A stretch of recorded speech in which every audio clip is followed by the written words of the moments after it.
space as Discovery clears the tower. Discovery, go and throttle up. Discovery, roger, go for deploy. Thanks, Karen, and to everybody in the shuttle program. The crew is go for launch. Roger, nice to be in orbit. We have followed in their footsteps to get us where we are today.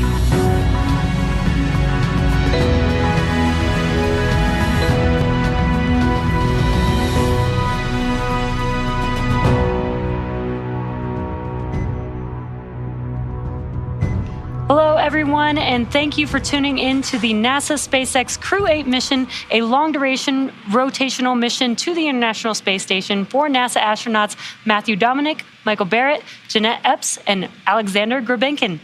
I'm Jesse Anderson, a manufacturing engineering manager here at SpaceX, and I'm joined by NASA's Sandra Jones. We are just under a couple hours away from the final approach and docking of Dragon to the International Space Station, and the crew is awake and ready to monitor the final steps. That's right, Jesse, and we have had a couple of major milestones leading up to docking already, including a few burns, and we are expecting another to begin in just a couple of minutes right now. That is called the approach initiation burn, and this helps to swing Dragon up and in front of the International Space Station ahead of docking. We are expecting that docking in a little less than an hour and a half. This evening, everything is going really smoothly so far. The crew is actually a little ahead of the timeline, which is always great to hear. At this time, they are awake and getting ready for docking. They are suited up in their spacesuits. They remained suited all the way through docking and during the dynamic phases of flight. The crew launched yesterday evening at 10:53 p.m. Eastern from the Kennedy Space Center in Florida, and since then, they have been continuing their way to the International Space Station ever since. And we are hearing the call out that approach initiation burn has begun. It's about a 90-second burn, so we'll listen in for those call outs. But again, everything going really smoothly so far. The crew is ahead of the timeline, and I'm sure looking forward to arriving. Dragon SpaceX on Dragon to ground. AI burn was nominal. I'd also like an update from you guys on the suiting status.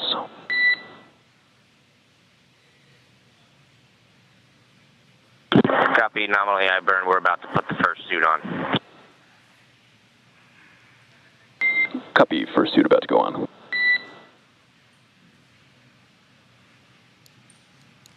And we did actually hear that the crew is now getting suited up following that approach initiation burn that was successful. So they'll have these spacesuits on throughout the remainder of the trip to the International Space Station all the way through docking. So we'll hear some more call outs about that suit up progress. But for now, let's look back at yesterday when the crew launched. 3 of the Crew-8 members are flying for the very first time. So launch day preparation started early yesterday for our crew members. About 4 hours prior to launch, the crew completed their final medical checks before joining the SpaceX team to get into their spacesuits. After suit up in the NASA operations and checkout building, the crew walked out, waved some final farewells to their family and friends who were waiting outside, and the next destination for the crew was the launch pad. It was about a 20-minute Tesla ride to pad 39A, where the Falcon 9 and Dragon spacecraft were waiting for them. 2.5 hours prior to launch, the crew ingressed or entered the Crew Dragon spacecraft, walking over that crew access arm and enjoyed some last views of the Space Coast, heading into the White Room and into the spacecraft. At 7:53 p.m. Pacific Time or 10:53 p.m. Eastern Time, the 9 Merlin 1D engines ignited and Falcon 9 lifted off from Space Launch Complex 39A, marking the 13th time humans rode Dragon into orbit. With Falcon 9's first stage at full power, our crew began their journey to the International Space Station. Just after T+9 minutes, the first stage landed at landing zone 1, and a couple minutes after that, we had spacecraft separation where we saw Dragon finally flying free. And about 45 minutes after liftoff at 8:39 p.m. Pacific, Dragon executed the phase burn. This is the first of 5 major burns required to raise Dragon's orbit and position it for approach to the International Space Station. Dragon raised its orbit using the Draco thrusters over the last several hours as it chased down the space station.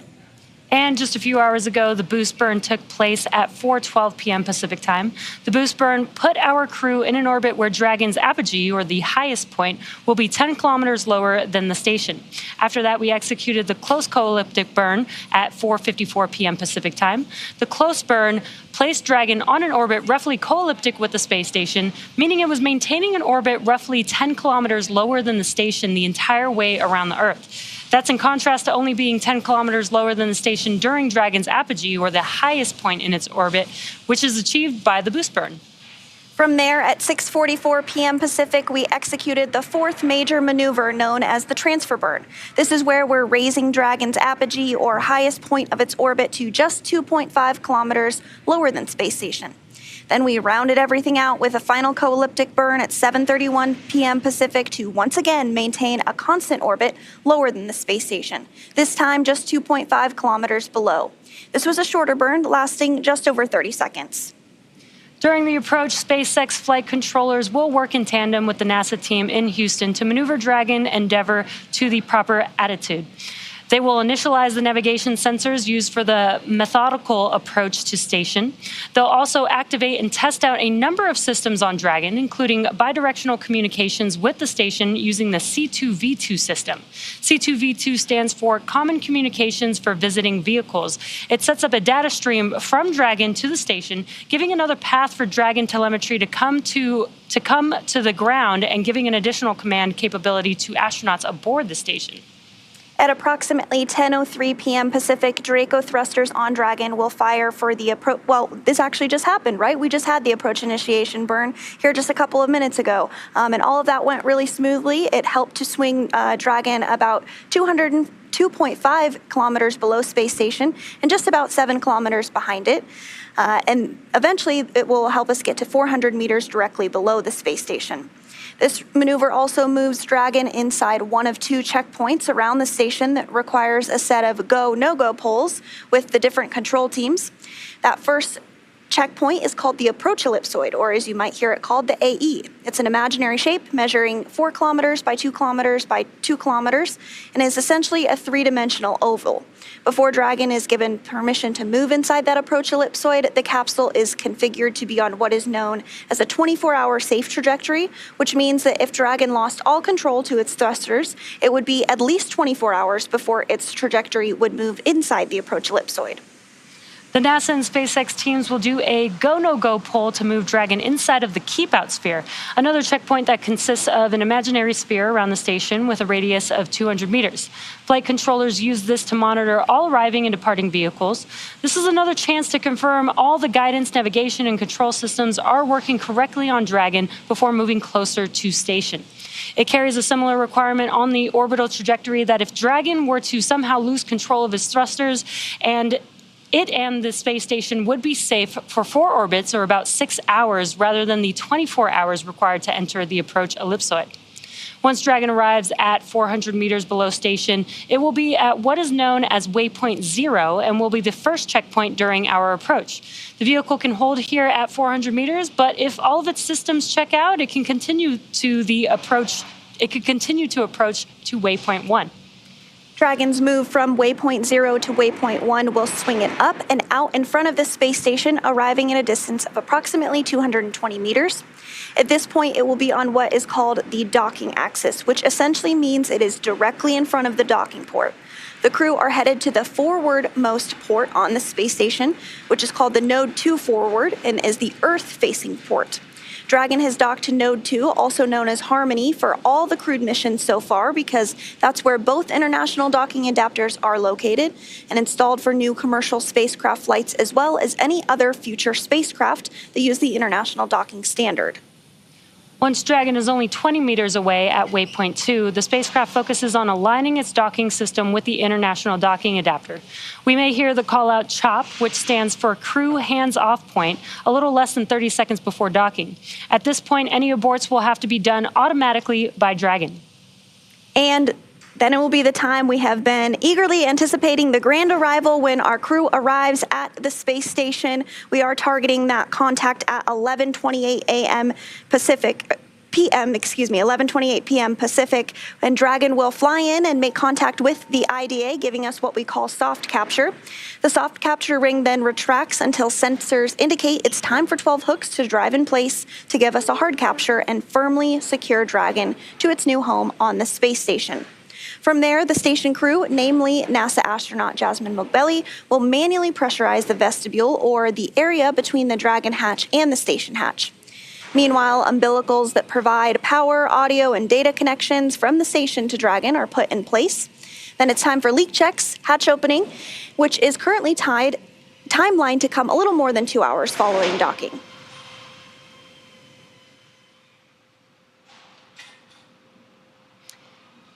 Now, as we continue to count down to docking, let's take a closer look at the Dragon spacecraft that is taking Crew-8 to the International Space Station today. The Dragon spacecraft and its trunk stand over 26 feet tall. There are 2 windows on the spacecraft, plus 1 under the nose cone.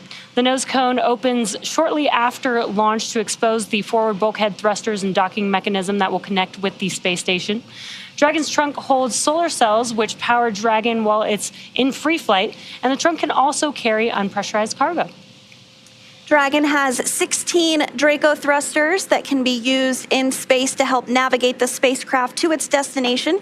Each provides about 90 pounds of force, but that doesn't include the 8 Super Draco thrusters used for an abort, which are no longer active once the crew is in orbit. And for those of you following along, you'll know that the Dragon spacecraft has played a significant role in advancing our future in space by safely transporting crew to and from the International Space Station. There are currently 4 Dragon spacecraft supporting human spaceflight missions that have docked to the station. That's Endeavour, Resilience, Endurance, and Freedom. As you saw in the video, Crew-8 are on board Endeavour, which previously flew NASA's SpaceX Demo Mission 2, Crew-2, and Crew-6, in addition to AX-1, the first commercial astronaut mission to the space station. Altogether, the reusable Dragon spacecraft has completed 7 human spaceflight missions on behalf of NASA and visited the station 38 times under NASA's commercial resupply and commercial crew programs.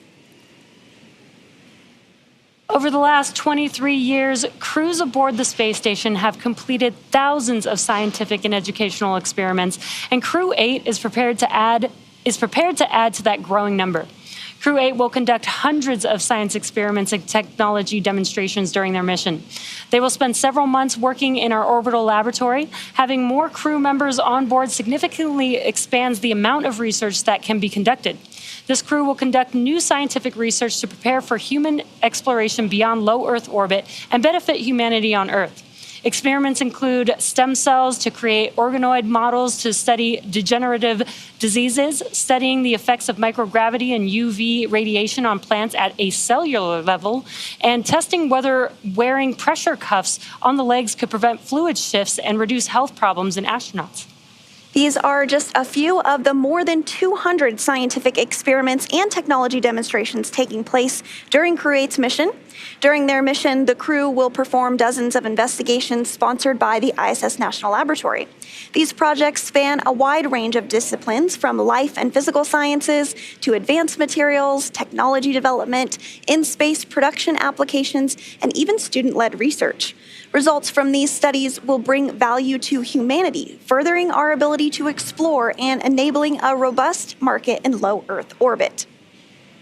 So again, we are really looking forward to docking, but let's talk a little bit more about some of the science that is flying on board. So one of those is a human brain organoid model for neurodegenerative disease and drug discovery called H-bond, and it studies the mechanisms behind neuroinflammation, which is a common feature of neurodegenerative disorders.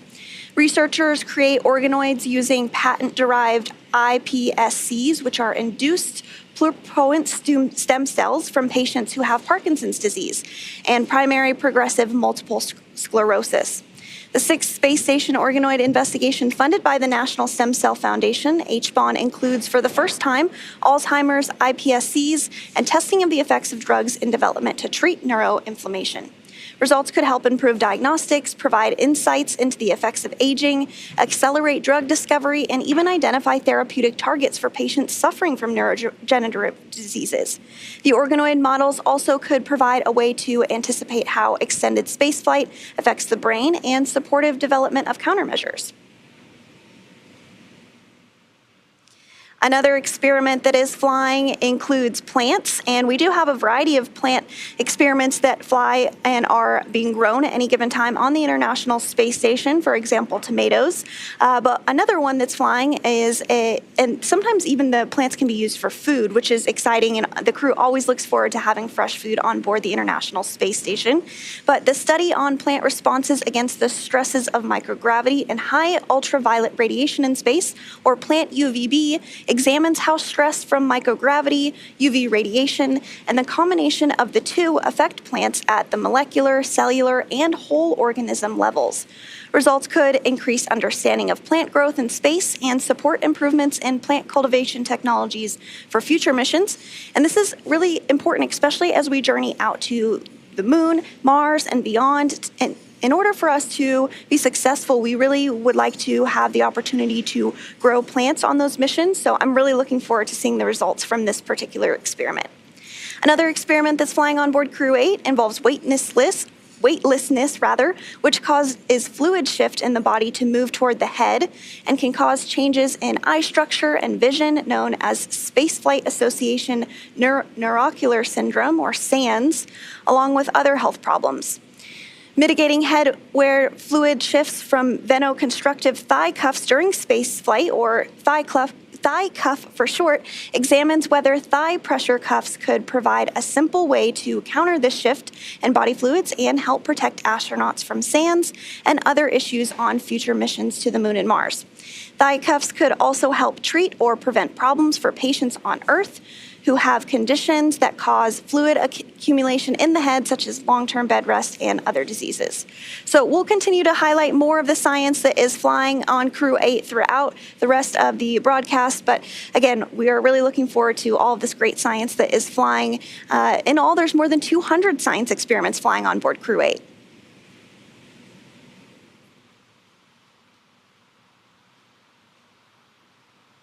So we are coming up on a couple more milestones here as we track towards docking. Again, everything is continuing to go really smoothly. Crew-8 is on their way to the International Space Station. As we mentioned before, there are 3 first-time flyers on board this mission, as well as 1 veteran NASA astronaut, Michael Barratt.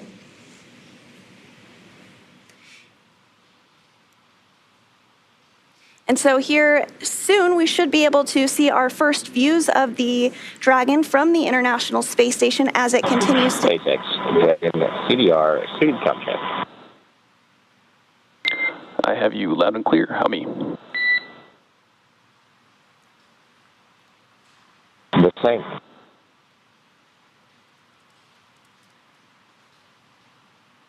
We are getting some comms from the core to the crew.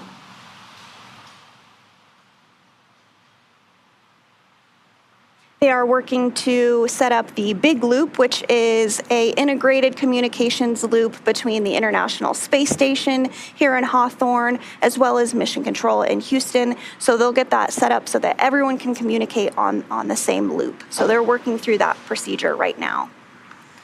So at this time, Crew-8 is about 3,250 meters away from the International Space Station. We will continue to see that number get smaller and smaller, of course, throughout our show tonight and as we lead up to docking.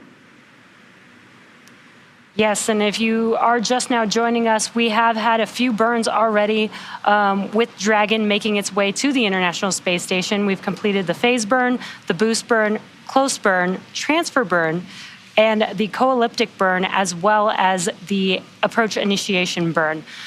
So we are getting closer and closer as Dragon approaches the International Space Station with Crew-8, again with 3 members flying in space for the first time and 1 veteran crew member on board.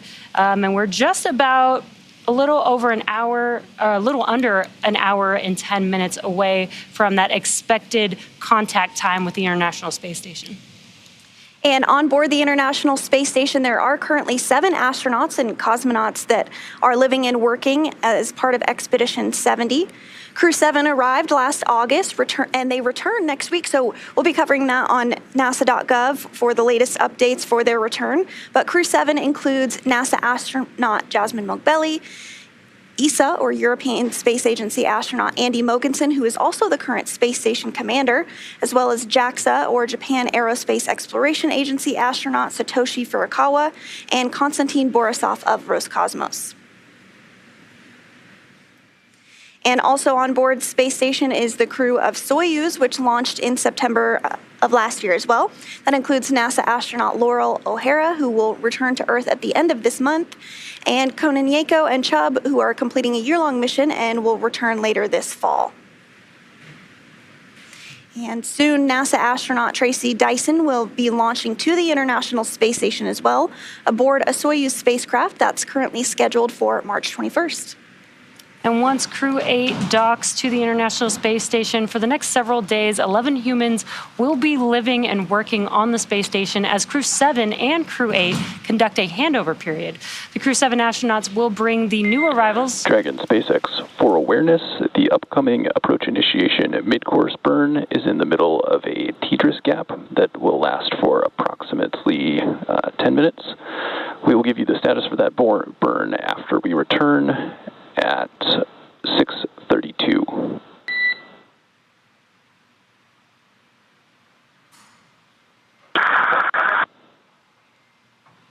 Dragon copies and space status, big loop troubleshooting.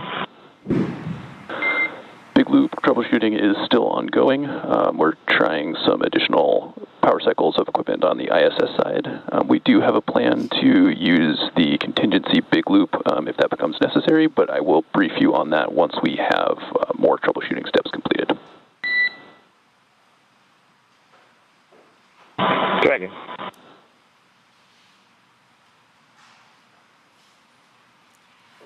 That was the core here in Hawthorne speaking to the crew, giving them an update that we will be coming up on a mid-course burn, which we will not have communications with during that burn. So they will confirm the burn after it is complete and once we have connectivity once again. Again, the Crew-7 astronauts will bring the new arrivals up to speed on everything happening aboard the space station, from emergency procedures to ongoing research. When NASA and SpaceX teams determine whether it is ideal for splashdown, the members of Crew-7 will board Dragon Endeavour, which brought them to the space station almost 6 months ago, and bring them back to Earth. And as you were saying, soon Crew-7, which arrived back in August after spending 6 months in space, is going to return back to planet Earth. So we're looking forward to that. Of course, you can watch everything from Crew-7 departure to the deorbit burn and splashdown live. And we'll be updating those times on our social media as well as on blogs.nasa.gov.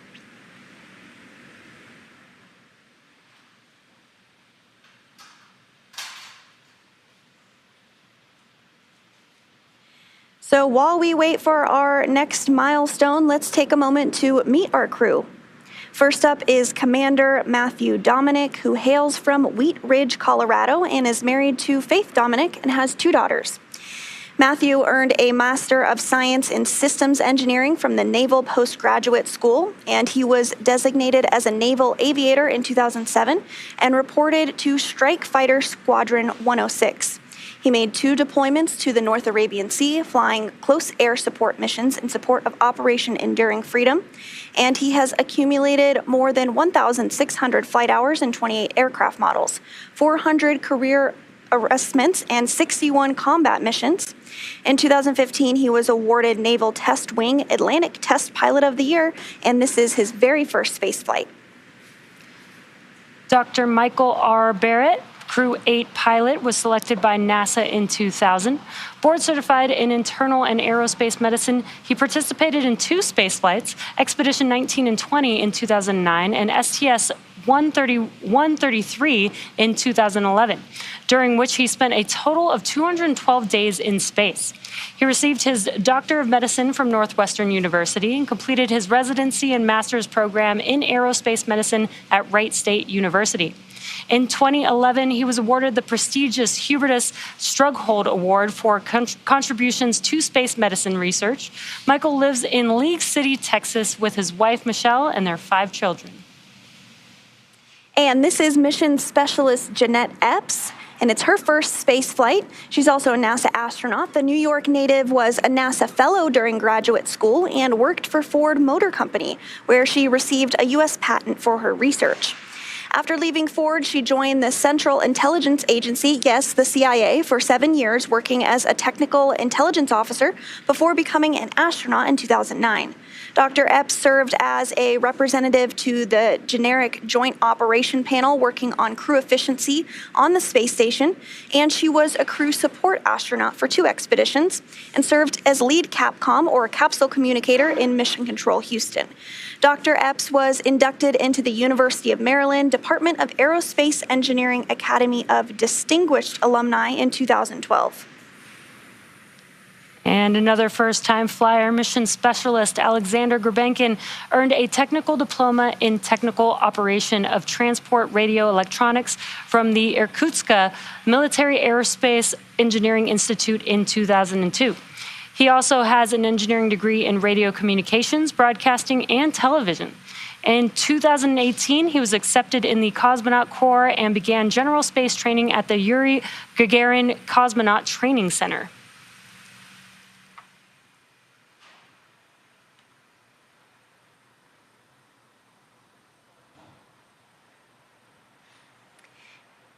And so the next milestone that we're tracking is the mid-course maneuver burn. It's going to happen a little less than 2 minutes from now. And this is really a fine-tuning burn that's going to just ensure that Dragon is continuing to get in the right spot ahead of docking. So we are tracking that here coming up pretty soon. And this is an automated burn. Dragon's computer determines if the mid-course burn is required. Happens about 25 minutes after the AI burn. Again, it's really just a fine-tuning maneuver. It could be small, it could be a little bit more significant, but it fine-tunes the approach to waypoint 0 because that swing from AI to waypoint 0 is pretty big. So this is a chance for a fine-tuned maneuver ahead of that. And then following that mid-course burn, we are expecting reaching waypoint 0 around 10:47 p.m. Pacific time tonight. And once we get through waypoint 0, the vehicle can continue to waypoint 2 and then eventually contact the International Space Station, expected at 11:28 p.m. Pacific time. And as Dragon works to catch up to the International Space Station, it is currently flying 267 statute miles over the Indian Ocean. We are hearing that burn has begun.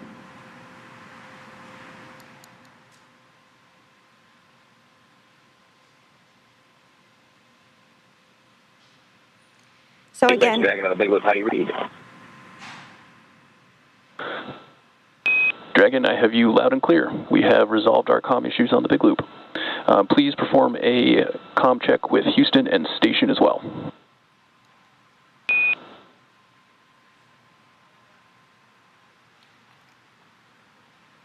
Copy. Station, Dragon on the big loop, how do you read? Dragon Station, we have you loud and clear. Welcome. Great to hear your voice, Jasmin. Houston, Dragon, how do you read on the big loop? Hey, Vajo, got you loud and clear here in Houston. How me?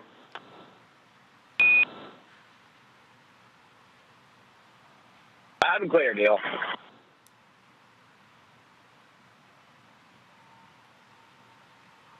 So we did hear good confirmation that the big loop is configured. We heard a couple of different voices on the big loop during that communication. First up, we heard the Corps here in Hawthorne, and he was letting the crew of Crew-8 know that the big loop was properly configured, but to go ahead and do a voice check with both the International Space Station and then the ground in Mission Control. So the commander of Crew-8, Matthew Dominick, called to the International Space Station, and we heard NASA astronaut Jasmin Moghbeli, who's going to continue to help with docking preparations. Once the crew is docked this evening, say that they heard them loud and clear, which is great news. Dragon SpaceX on the big loop. Mid-course correction maneuver is complete and nominal. Trajectory is converged on waypoint 0.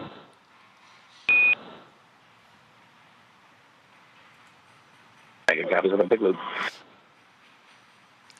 And good news that burn was successful. Everything continuing to tick along properly. And just to continue what I was saying about the big loop there, following the call to the International Space Station, they called to Mission Control Houston, and we heard NASA astronaut Rajachari, who is serving as the Capcom. And if you watched launch last night, he was actually on the broadcast, so he has certainly been busy working hard. So again, we had a great burn. Everything is going really smoothly so far. We recently got to ask the Crew-8 astronauts why they believe human spaceflight is so important. Here's what they had to say. Everything we learn on space station enables our technology, it increases our knowledge, and it burns down our risk as we go further. As explorers, we're looking at ways to further human knowledge, human experience. Как сказал однажды Константин Боrisov, наша Земля — это колыбель человечества.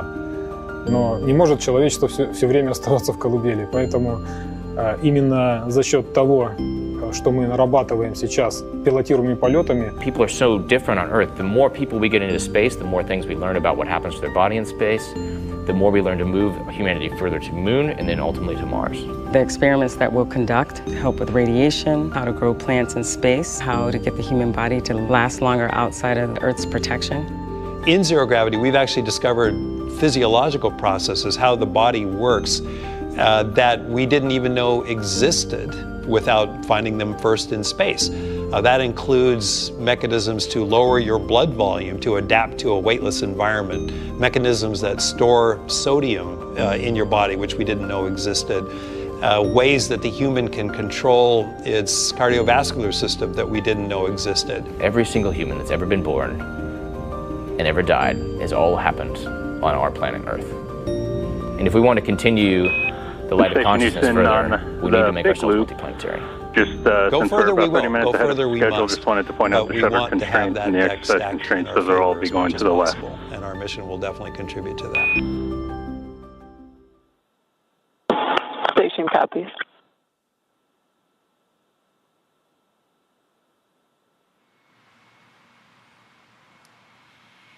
And so we did hear a call out about some exercise constraints for the crew on board the International Space Station. This is just a safety precaution so that no loads are imparted on the International Space Station. The crew does have to exercise for several hours a day to keep their bone and muscle health strong in the microgravity environment of the International Space Station.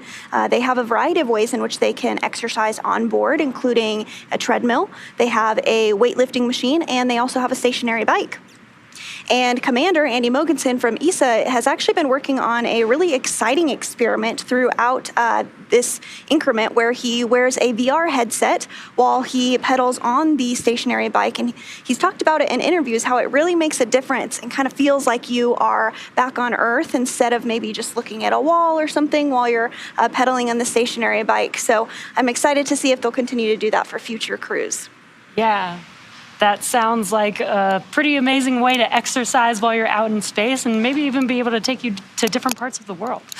So we're actually going to check in with Anna Schneider in Houston and see what's happening with the latest on their side of the house.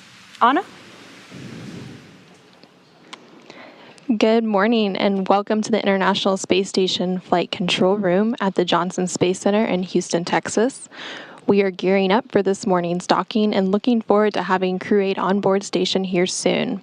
But before the crew can come aboard, Endeavour will complete its docking and hatch opening operations. NASA astronaut Jasmin Moghbeli will be in the station's cupola using special software to track Dragon's approach and making sure it stays in the expected zones.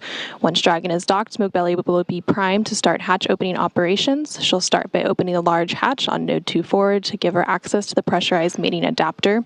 The crew will then have to pressurize the vestibule, which is a small space between the hatches on the Dragon and the space station. This area was exposed to vacuum prior to docking, so the crew will need to fill it with air and make sure the pressure is nearly equal with atmospheric pressure on Dragon and the station. Moghbeli will use a small valve on the station's hatch to slowly introduce air into the station's vestibule, and flight controllers here in Houston will monitor and verify the pressure readings to make sure everything is leak-free before we open up the hatches. NASA Flight Director Paul Kanya is leading teams here in Mission Control Houston for Dragon's approach and docking, and to their right is Capcom, or Capsule Communicator, Neil Nagata, who will be communicating with the crew aboard station. Right now, there are 7 astronauts aboard the space station, and that number will jump to 11 once Crew-8 astronauts arrive on board. Again, we're excited to get our Crew-8 astronauts aboard to work on handover with the Crew-7 astronauts, and that's the latest here from Mission Control Houston. Back over to Hawthorne.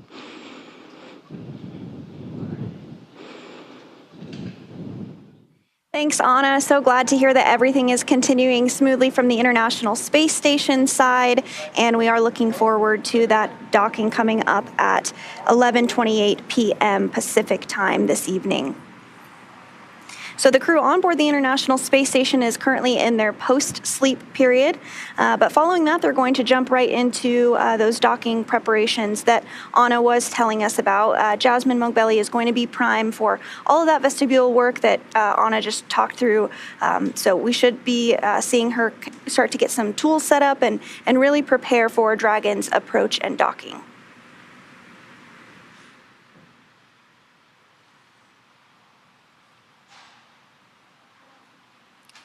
We are about 10 minutes away from the next milestone coming up, which will be waypoint 0. And that's when the vehicle is getting closer and closer to the space station. And there's a few...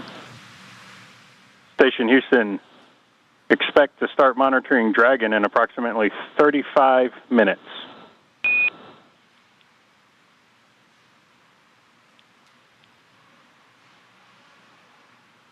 Station copies, 35 minutes.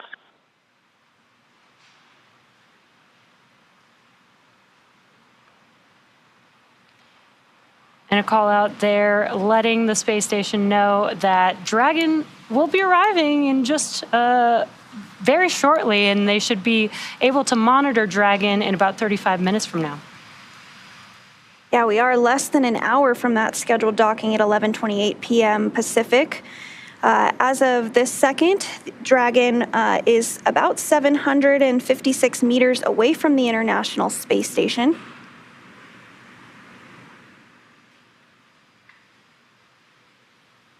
And so when Crew-8 arrives, like we mentioned earlier, there are 3 first-time flyers on board.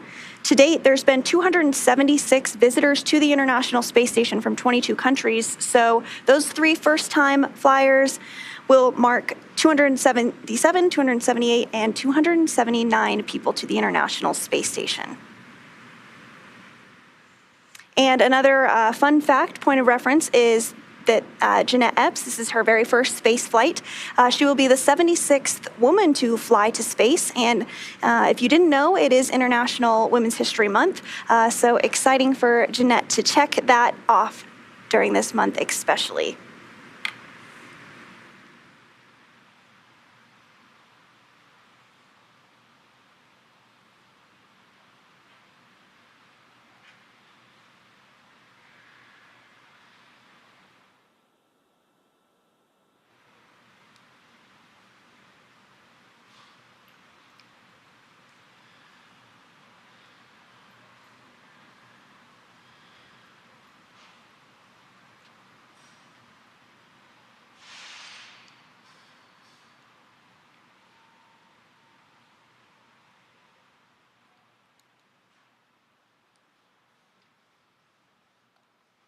And you can see on your screen a pretty incredible view. This is Dragon looking at the International Space Station, which is where it will be docked for about the next 6 months.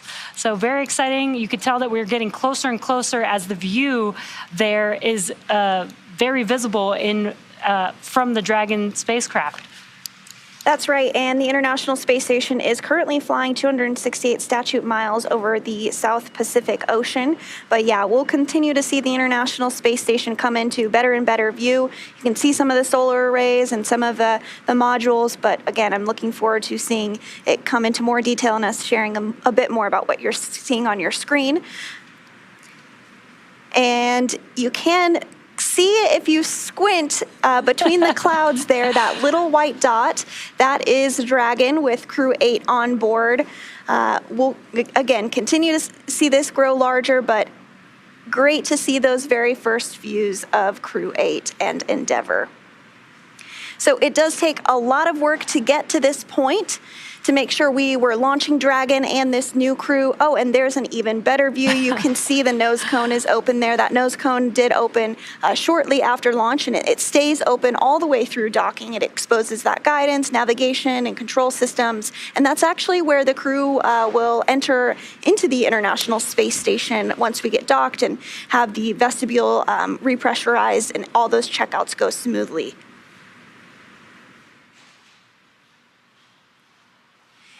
So there are two flashing lights on board Dragon. There's a green one and there is a red one, and they signal the starboard and port side of the vehicle. This is taken from airplanes. You will see those. They have those to help distinguish as well. And it looks like we just lost our view, but we will regain it here shortly. We have brief handover periods between the tracking and data relay system. And again, now we're getting a view of the International Space Station again from Endeavour. So to talk a little bit more about all the hard work that it takes to get to this point, to the fully functioning orbital laboratory, which you see on board your screen there. Most of the crew is in their post-sleep period like we talked about. They woke up just as we joined the broadcast. And after post-sleep, the crew is getting into those preparations for Dragon arrival. Like we've mentioned a couple times, Jasmin Moghbeli will be in the station's cupola. She'll use that special software to track Dragon's approach and make sure it's staying in the expected zones. Once Dragon is docked, Moghbeli will be primed to move right into hatch operations. She will start by opening the large hatch at Node 2 forward, giving her access inside the pressurized mating adapter. The crew will then work to pressurize the vestibule, which is the small space between the hatches on Dragon and the International Space Station. Because this was exposed to vacuum prior to docking, the crew needs to fill it up with air and make sure its pressure is nearly equal with the atmospheric pressure on Dragon and the space station before the crew can come on board. Moghbeli will do this by using a small valve on the station's hatch to slowly introduce air into the vestibule, and flight controllers in Houston will monitor the pressure and temperature readings inside to verify that everything is leak-free before we get ready to open up the hatches. And of course, preparation began prior to crew arrival to make sure that they do have somewhere to stay, since we'll have a full house of 11 for a few days before Crew 7 departs. So Space Station Commander Andy Mogensen from the European Space Agency moved out of his crew quarters and into a CASA unit, basically a temporary campout space.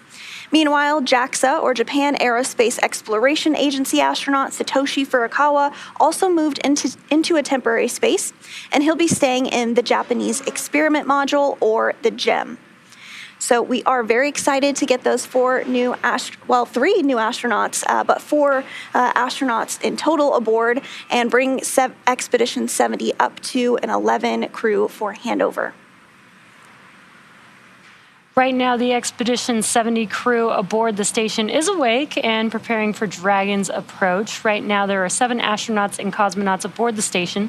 Crew on board Dragon is prime for approach monitoring. Crew on station can follow along, but they're not required to for any abort commanding monitoring.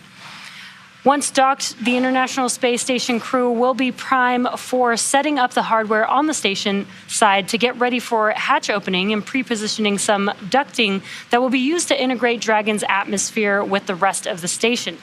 So a lot of work has already been done, and the station team remains ready for Dragon to arrive in just under an hour from now.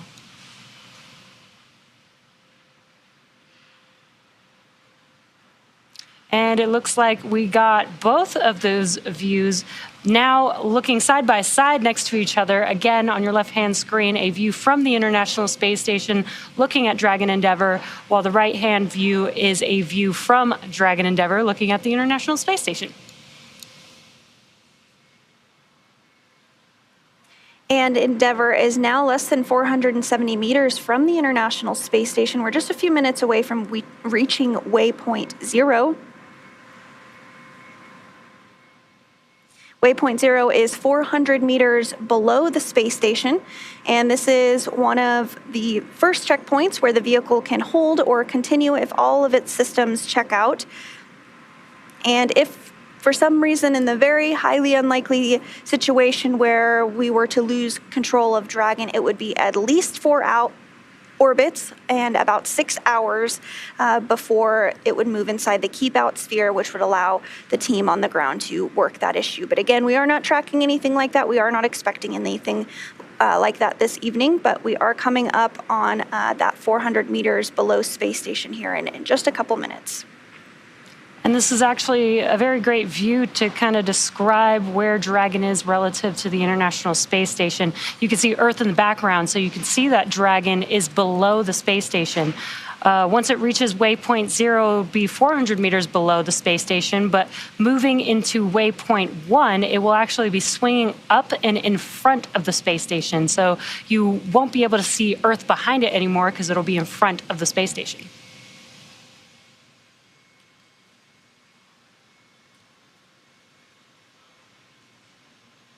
And those views are just really awesome of Earth in the background. I know, it really is. The space station is flying 265 statute miles over the Tasman Sea off the east coast of New Zealand. They are traveling at 17,500 miles per hour, which means that they see a sunset every 45 minutes and a sunrise every 45 minutes, which if you do the math, it means they are circling the Earth every 90 minutes. SpaceX Dragon to ground, section 5.1 complete for 4.010. And successful intercom checks. Copy, Mike. Successful intercom checks. For awareness on timeline, we will have you step into suit leak check after the approach 0 burn is complete. Copy. Suit leak checks after approach 0.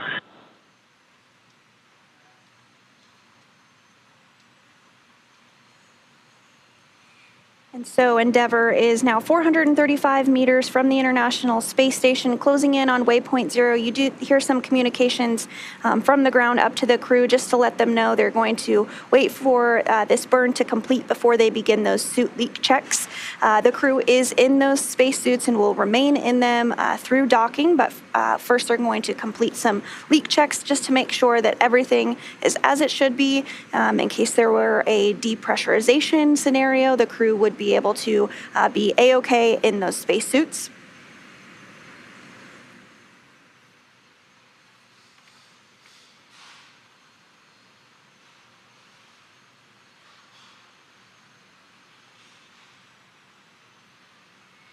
And again, as we approach these different checkpoints, waypoint 0, waypoint 1, waypoint 2, they're actually just checkpoints. The vehicle will be monitoring its position, and if everything checks out, it can just continue to make its way to the next SpaceX checkpoint. Dragon to ground, complete with 4.010. Copy. Suit downing procedure complete.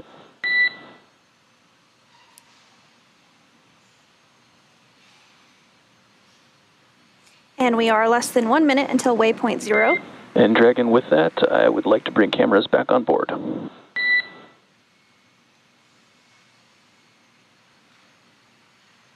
And SpaceX Dragon, you are good to come on board. Welcome.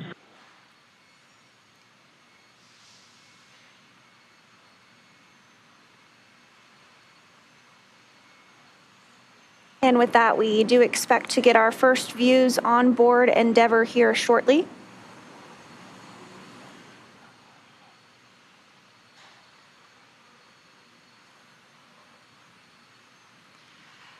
The suit's primary function is to protect the crew in the event of a cabin depressurization.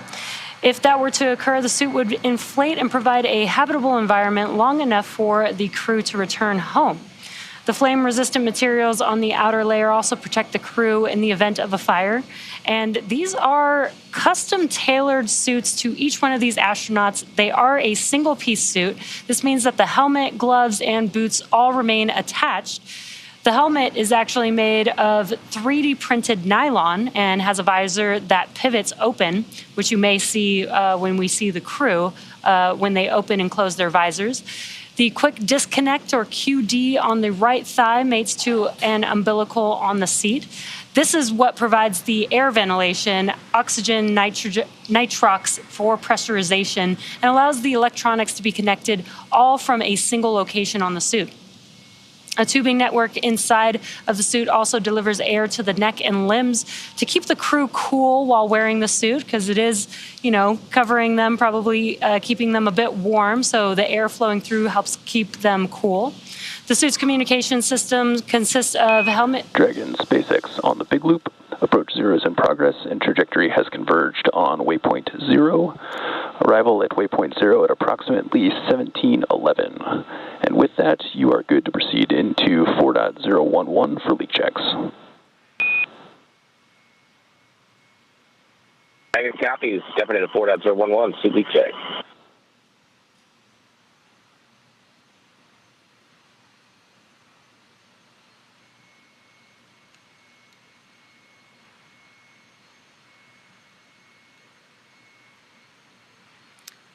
And good calls there. They have confirmed that we have made it to waypoint 0 and that the crew is good to perform their suit leak checks inside of the cabin there.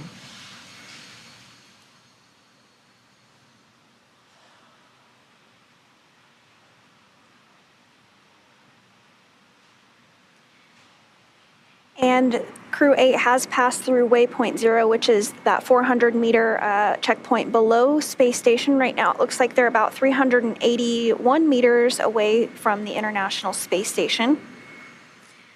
So as we begin to move closer to waypoint 1, which is our next milestone, a couple of things are going to happen. The sensors on Dragon are going to work to basically get a lock on the docking port that it's targeting. And once they do eventually dock, that soft capture ring will automatically capture the docking port, and then we will work to close those latches. Dragon on the big group, ready to pressurize.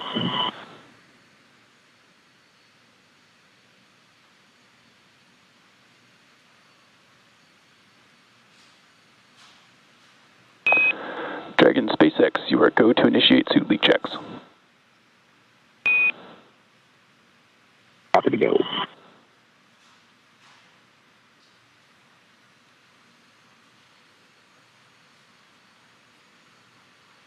And there you heard some comms that they are beginning their suit leak checks. Again, they do put their suits on during the dynamic events of docking, so they are doing some suit leak checks to make sure everything is working properly with their suits before they dock to the International Space Station. So they are pressurizing those suits right now inside of Dragon. They'll do this leak check and then make sure that everything is good, and if so, then they can proceed towards docking to the International Space Station.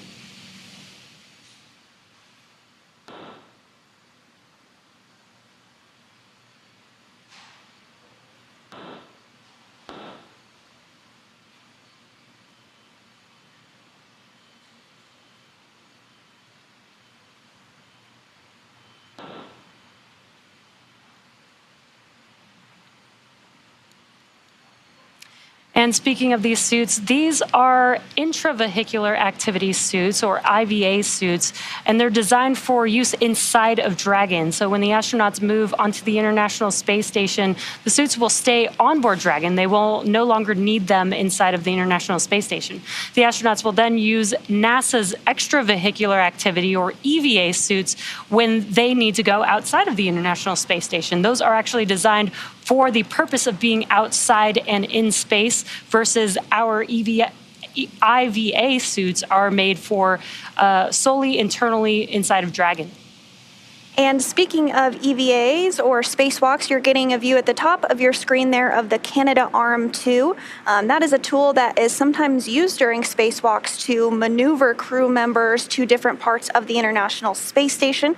It can also be used to help move payloads around and place different science experiments on the external portion of the International Space Station. And now, as we mentioned earlier, you can see a little bit difference of view. You no longer see Earth in the background, and that is because Dragon is moving and swinging itself up and in front of the International Space Station. And we are about to enter an orbital nighttime as well, so we might see a little more darkness than we did before. But getting some great views of Endeavour. Again, you can see that nose cone, which is open. It was open shortly after launch, and again, will remain open all the way through docking up until the point that Crew-8 comes home, at which point it is closed to help protect all of that guidance and navigation equipment as the crew re-enters the Earth's atmosphere. Good super check.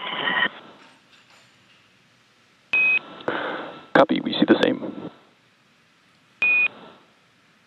And we are hearing that there were 4 good leak checks on board Crew Dragon Endeavour, so another milestone as we continue to press towards docking at 11:28 p.m. Pacific time this evening.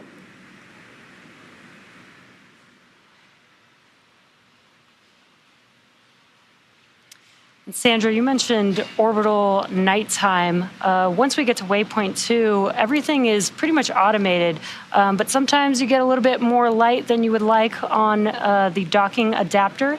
And so Dragon will actually pause approximately 220 meters away from, 20 meters away from the International Space Station, make sure that it can actually see and be confirm that it's fully aligned with the International Space Station before it begins that docking procedure. And we are about 15 minutes away from waypoint 1. Dragon is 354 meters away from the space station.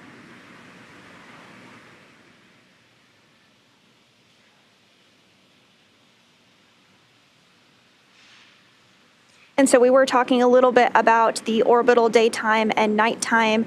So I know sometimes back on Earth it can be a little confusing with all the different time zones across the world, but on board the International Space Station they use GMT, which is Greenwich Mean Time, and that helps everyone stay on the same time across the world. Everyone's tracking that same time zone.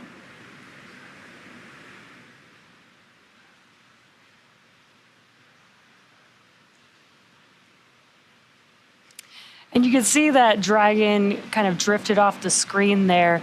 It's a good reminder that the vehicles, both the International Space Station and Dragon, are moving very quickly, even though it does look like they're moving very slow relative to each other.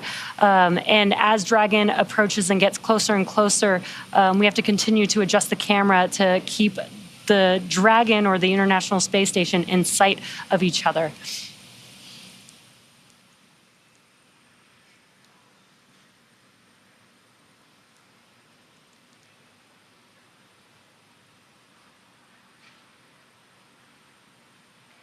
Now just about 31 minutes or so away from docking at 11:28 p.m. Pacific time this evening.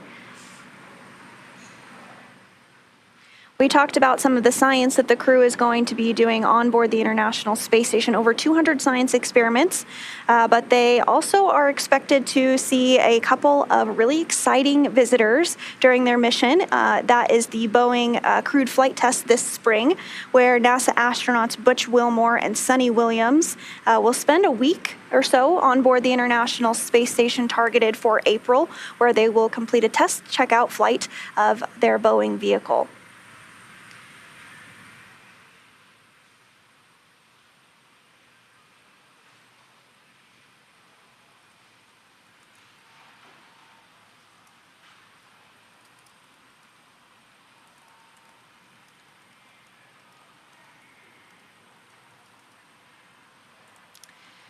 And what you're seeing on your screen is our mission controls here at SpaceX as well as NASA. And SpaceX Mission Control is based in our headquarters in Hawthorne, California.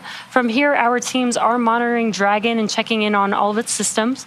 To help make sure that the crew has a safe journey, our team in Mission Control will be monitoring, or is currently monitoring, the progress all along the way. Now, on console or headset are 6 key positions who are monitoring the health of the vehicle and the crew. The mission director responsible for mission success is in charge in the room. The person that you've been hearing talking to the astronauts is the crew operations and resources engineer, or you may have heard us refer to them as the core.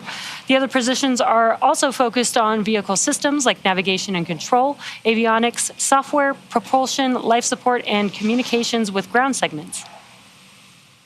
And back in Mission Control Houston, that Mission Control Center is staffed 24 hours a day, 7 days a week, 365 days a year. Team members there are trained in a variety of disciplines and monitor all of space station systems. Just like Mission Control in Hawthorne, we have someone dedicated to talk to the crew members to streamline communications. This keeps the astronauts from needing multiple conversations on different subjects. This role is called the CAPCOM, which stands for Capsule Communicator. However, this person isn't talking with the capsule like the name might suggest. That's SpaceX's core, but the CAPCOM is speaking with the astronauts already living aboard the International Space Station. The CAPCOM sits right next to the flight director, and the flight director gathers information and data from all flight controllers and leads the team through major milestones. They approve or decline suggestions based on pre-established flight rules as well. And tonight's flight director is Paul Kanya. Another key member of the team inside Mission Control Houston is the ADCO, who controls the attitude or orientation of the space station. We also have the VVO, which is the visiting vehicle officer, who monitors and works with external teams sending spacecraft to and from the International Space Station. There's also a flight surgeon who the astronauts get a chance to speak with on a regular schedule on a private conference line. If you were listening in a little bit earlier in the broadcast, you actually did hear that call out about having a quick medical check with the flight surgeon.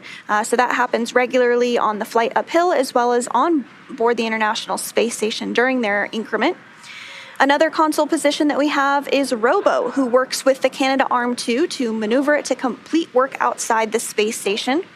When astronauts are in a spacewalk, the Canadarm2 can be maneuvered by an astronaut within the space station to move them around the International Space Station. There are many other positions and team members who monitor the station's solar arrays, the astronauts' schedules, and even where every single piece of equipment and cargo is stored. So it takes a tough and competent team to make a mission successful. And as you see on your screen there, though, that is just the crew the Mission Control team that is working this Crew-8 Dragon docking. But again, Mission Control Houston is staffed 24/7, 365. And it's pretty incredible to see the teams working together and how smooth this all goes. I know that there's a lot going on in both mission controls, but from launch, while Dragon is in orbit, mission control in space at SpaceX in Hawthorne, California, is communicating with the crew. And then there's this tandem period, which is what we're currently in right now. And both mission controls are working with the crew on Dragon as well as the International Space Station. Once the crew docks to the International Space Station, that will be handed over to NASA's Mission Control Houston. So just great teamwork all around, and really incredible to see how so many people can work together and collaborate to make something like this happen. Yeah, that's exactly right. And we actually call this time period that we're in right now integrated operations, when Hawthorne and Mission Control Houston are really integrated, working together through these dynamic phases of flight. And I did hear that the ISS team back in Mission Control Houston did pull go to proceed through waypoint 1 and through waypoint 2. Endeavour is closing in on 300 meters away from the International Space Station.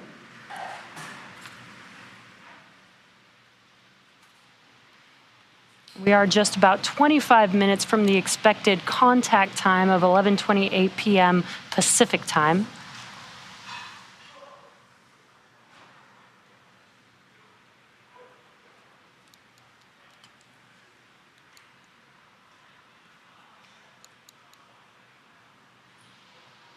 So many of you may be familiar with the idea of a mission patch, but maybe you don't know how they came to exist.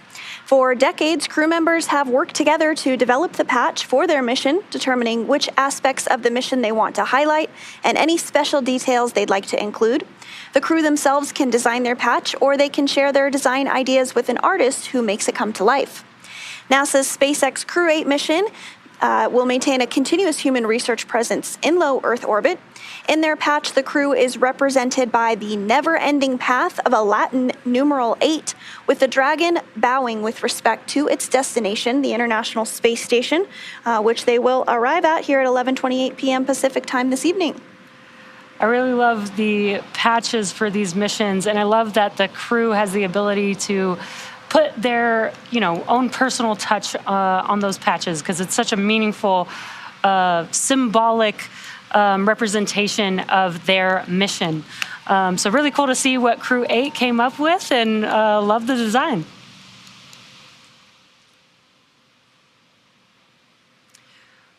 Also, another unique part of our crew launches is the zero-G indicators, and love that we got some really good words from the crew, from the commander, once they made it to space and the zero-G indicator was released. It was actually a stuffed dog that was chosen by his daughter, and represented parents, constantly working very hard and going out in the world to essentially change the world, and their kids, being their support system. And I thought that was I love that story behind that. And so it's just another thing where they can put their personal touch and have something very personal with them on board Crew Dragon.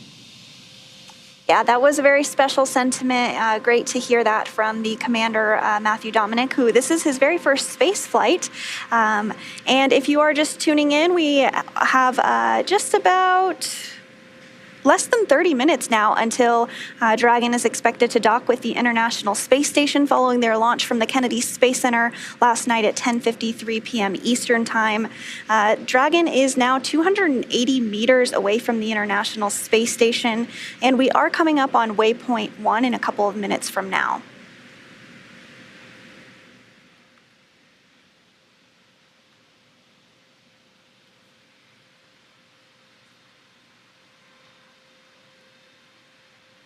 That waypoint 1 milestone will move Dragon in front of the station, approximately 220 meters away, and moves it directly in front of its docking port. For this particular mission, Dragon is docking to the Node 2 forward port. There's also a Node 2 zenith port. And the distinction between those two, Node 2 forward is actually facing towards the Earth, whereas Node 2 zenith is facing towards space. And you might also hear Node 2 referred to as Harmony. They're the same thing.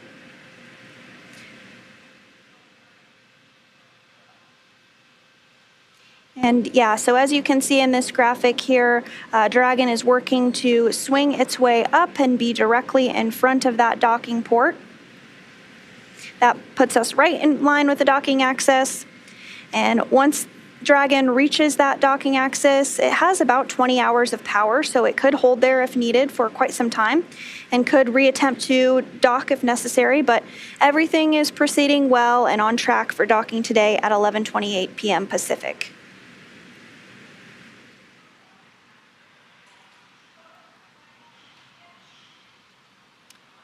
Along the way, Dragon Endeavour has made some stops at some various points upon approach.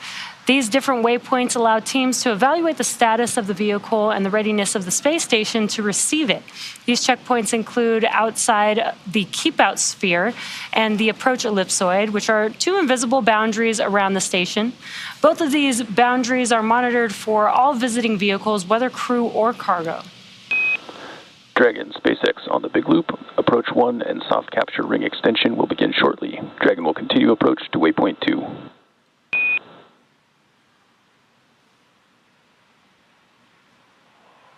Dragon copies on big loop. And as we continue to make our approach from waypoint 1 to waypoint 2 and make our final approach, a couple of things will happen that you might hear over. Oh, and here we are getting our very first views inside of the Dragon Endeavour. The crew there is suited up, as you can see. They're just continuing to monitor the screens on board Dragon. This is an automated process, but the crew can take over if needed up to a point right before docking called CHOP. You'll hear that called out, and that's the crew hands-off period. And from that point on, it is a fully automated docking.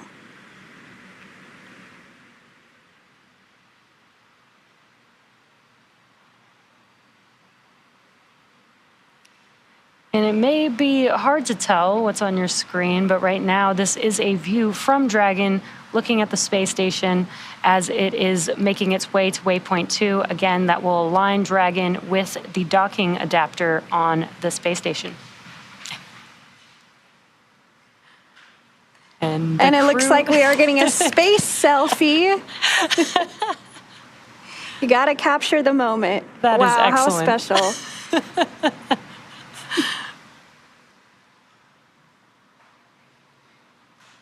Even astronauts take selfies. Dragon is about 236 meters away from the International Space Station currently.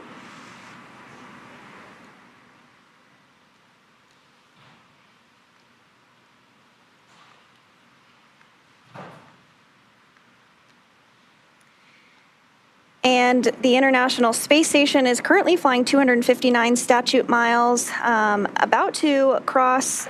It's in the North Pacific Ocean right now, flying across the North Pacific Ocean. But here in just a few minutes, it's actually going to cross over California and fly right overhead in San Francisco. So if you are in San Francisco and you do not have the Spot the Station app downloaded, you might have just enough time to download it and head outside and be able to look at where the International Space Station is flying overhead.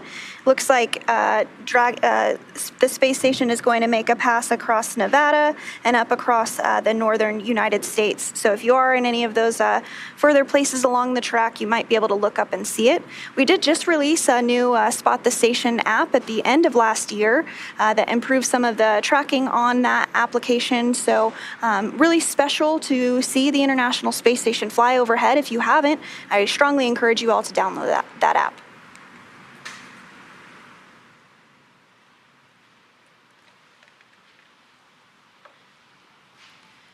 Again, what you're seeing on your screen is a view from the International Space Station looking at Dragon, and it's looking at basically the forward hatch with the nose cone deployed, exposing the four forward bulkhead thrusters that are on Dragon.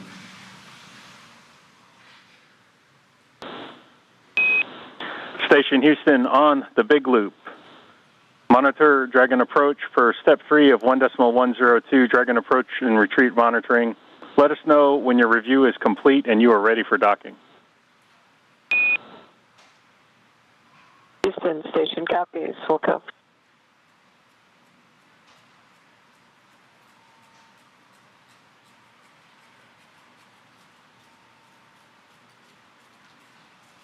And that was the voice of NASA astronaut Jasmin Moghbeli, who is going to be prime for docking operations to help pressurize the vestibule, get everything ready to go before the hatches can be opened once Dragon docks.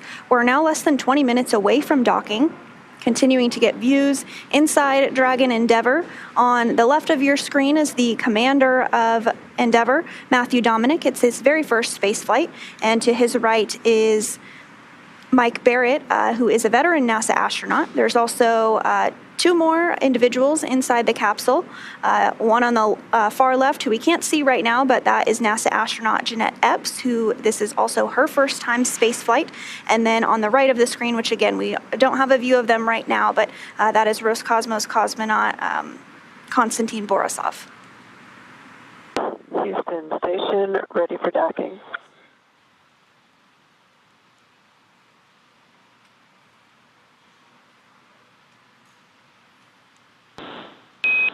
Houston copies.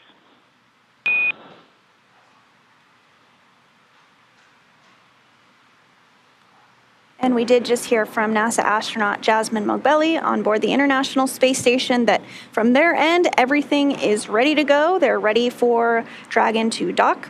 We are still targeting an 11:28 p.m. Pacific time docking this evening.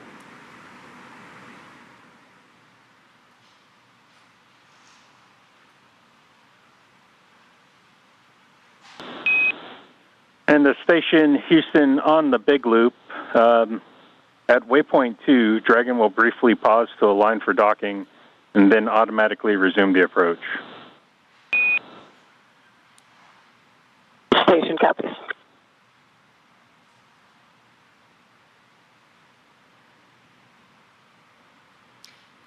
Just some good comms there. Just a reminder that when Dragon reaches waypoint 2, it will pause to align with the docking system, but then we'll continue to move forward with approaching the International Space Station.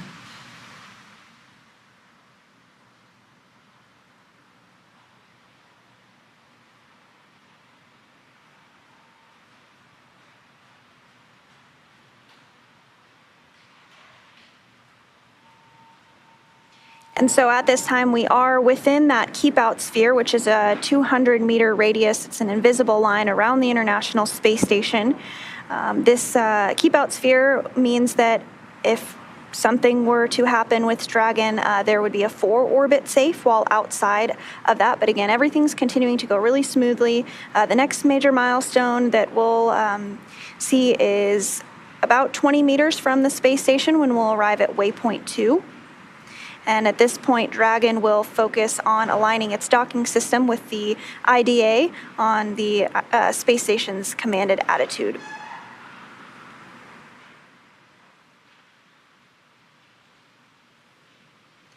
And once we get to waypoint 2, it's usually about a 5-minute period before we have contact and capture.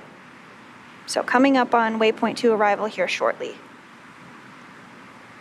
And the view that you're seeing on your screen is a view inside of Dragon Endeavour with the commander on the left-hand side, pilot on your right-hand side, and they're just monitoring those displays there. Again, Dragon is an autonomous vehicle.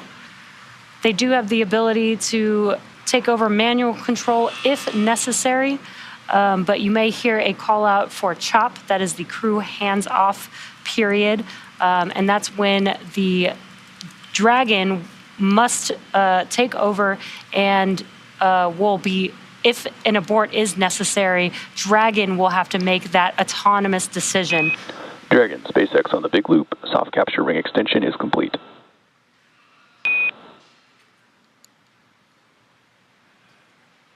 Second copy.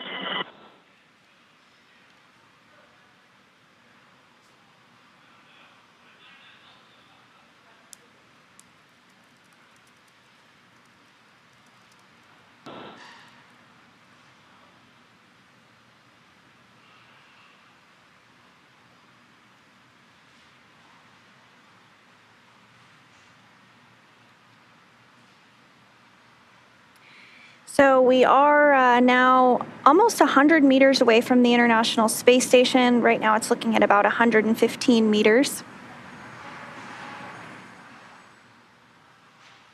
And we are in a orbital nighttime. Again, I did mention that the International Space Station was flying across the United States. Right now it is flying across Montana. Just flew overhead Billings and approaching Miles City. And soon it's going to be approaching North Dakota, at which point it will cross into Canada and fly overhead of Ontario, Canada. We did hear a call out that the soft capture ring has been extended. This soft capture ring will help a soft capture to the International Space Station. And once that soft capture is confirmed, then that soft capture ring will retract, and then we will have hooks for a hard capture to the International Space Station.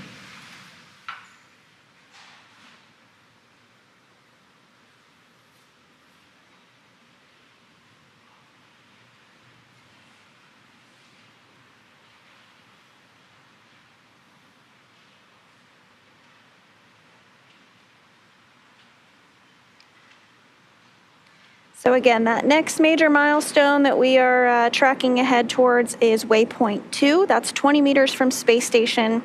Continuing to close in, now less than 100 meters away, 91 meters, now 90 meters actually. And again, these views inside Endeavour, on the left is the commander, Matthew Dominick, his very first space flight, and to his right is veteran NASA astronaut Mike Barratt.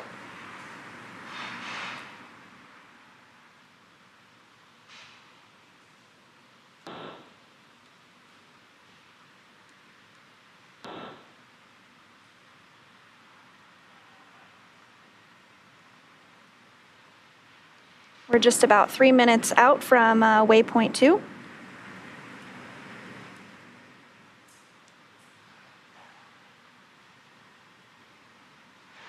And less than 10 minutes until docking at targeted time of 11:28 p.m. Pacific.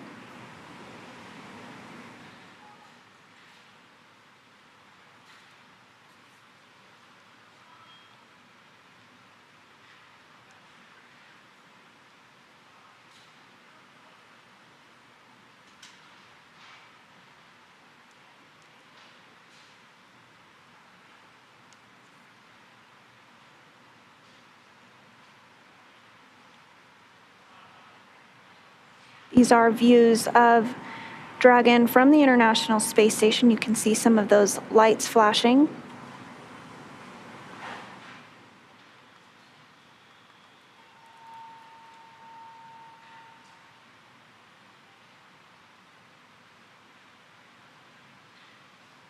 And while we are looking forward to docking at 11:28 p.m. Pacific time, just about 8 minutes from now.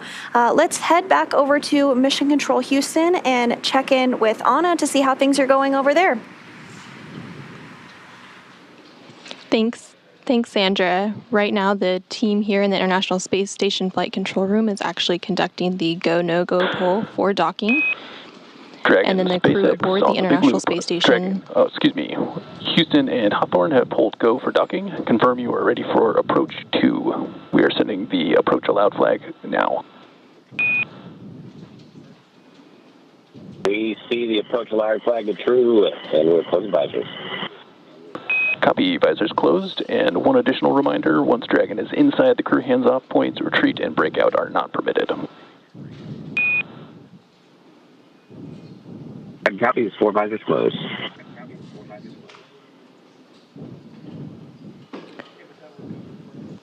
And we just heard confirmation that both the NASA and SpaceX teams have pulled go for docking, and the crew aboard Station the Houston on the Dragon big Endeavour loop. spacecraft. Dragon is on final approach and is go for docking. Monitor for steps 5 and 6 in 1.102. Dragon approach and retreat monitoring. Station copies monitoring for steps 5 and 6 of Dragon approach and retreat monitoring.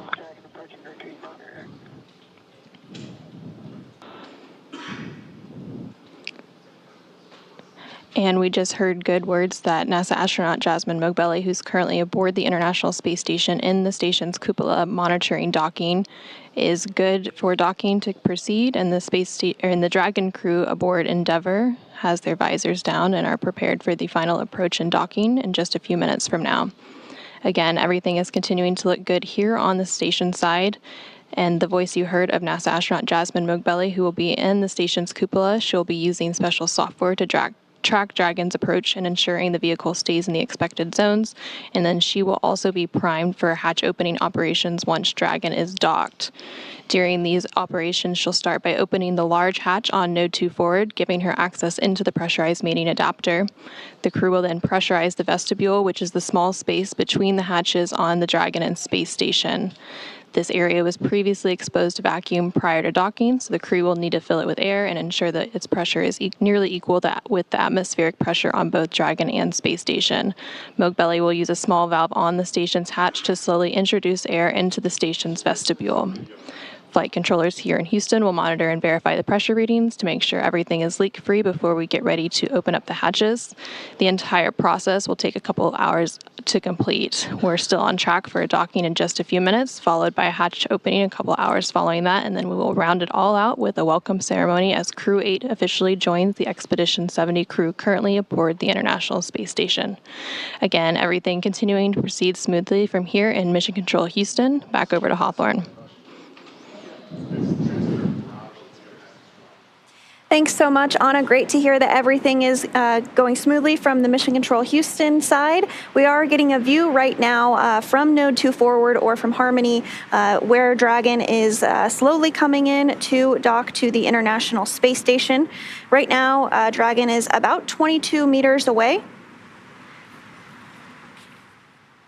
And so soon we may hear that call out for CHOP, which is crew hands-off period. From this point, everything will be automated and the crew will not have to do anything. If there is some type of situation that comes up, Dragon's computers would handle that from that point. So we are just about 20 meters away from capture.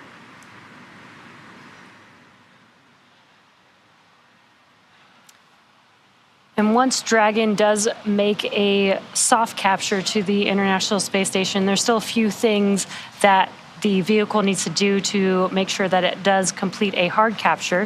Following the soft capture ring will retract until the sensors indicate that it's time for the hooks to drive in place. And there's 2 sets of hooks.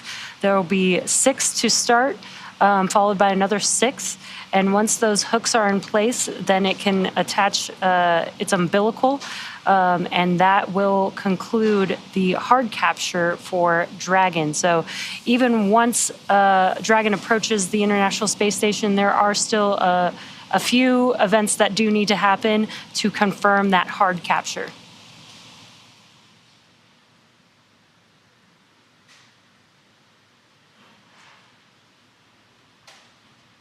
Meters. Copy, 15 meters.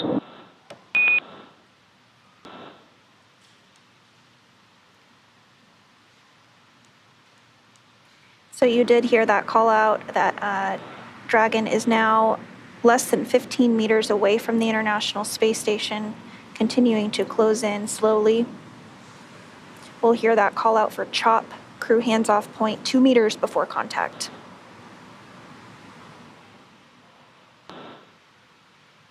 Now approaching 10 meters away from the International Space Station.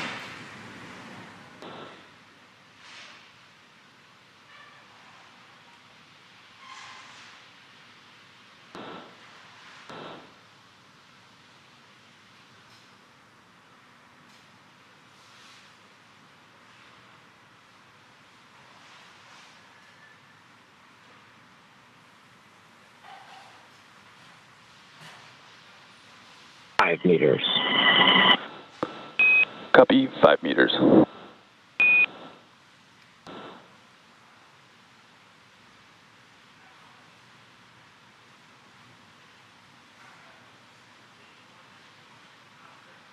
Should hear the call out for CHOP shortly.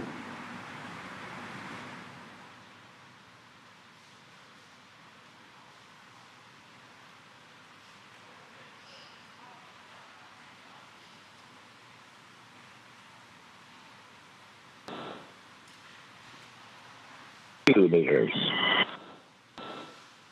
Copy, 2 meters and hands off.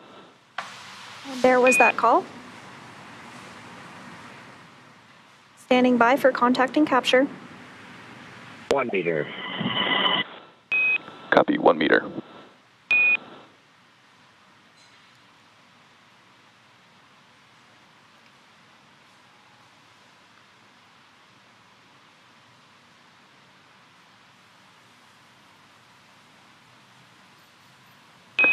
Soft capture confirmed.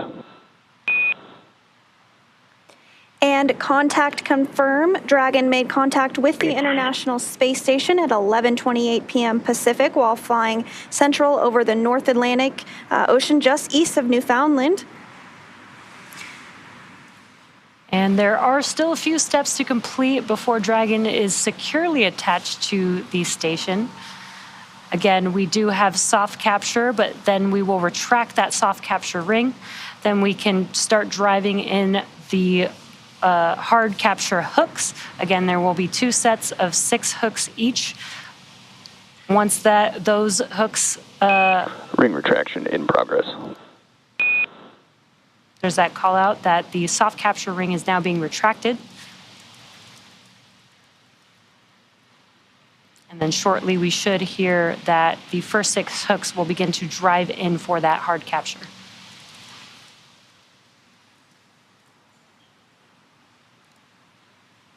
And so if you are just joining us, we did have Crew-8 successfully dock to the International Space Station just a minute ago at 11:28 p.m. Pacific time. On board Crew-8 are 4 astronauts, and there you can see a view of Endeavour docked to the International Space Station. That's the forward port of Harmony. On board Dragon are 3 first-time flyers and 1 veteran NASA astronaut.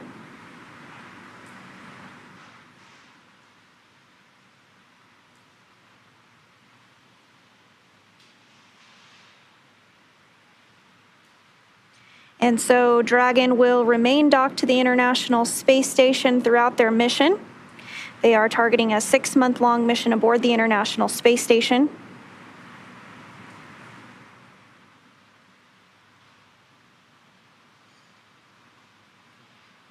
Now, it does take a few minutes for that soft capture ring retraction to complete.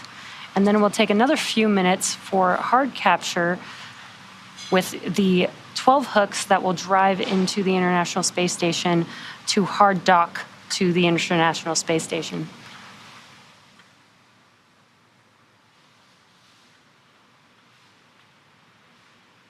So we should expect that soft capture ring retraction completion in just a couple minutes from now.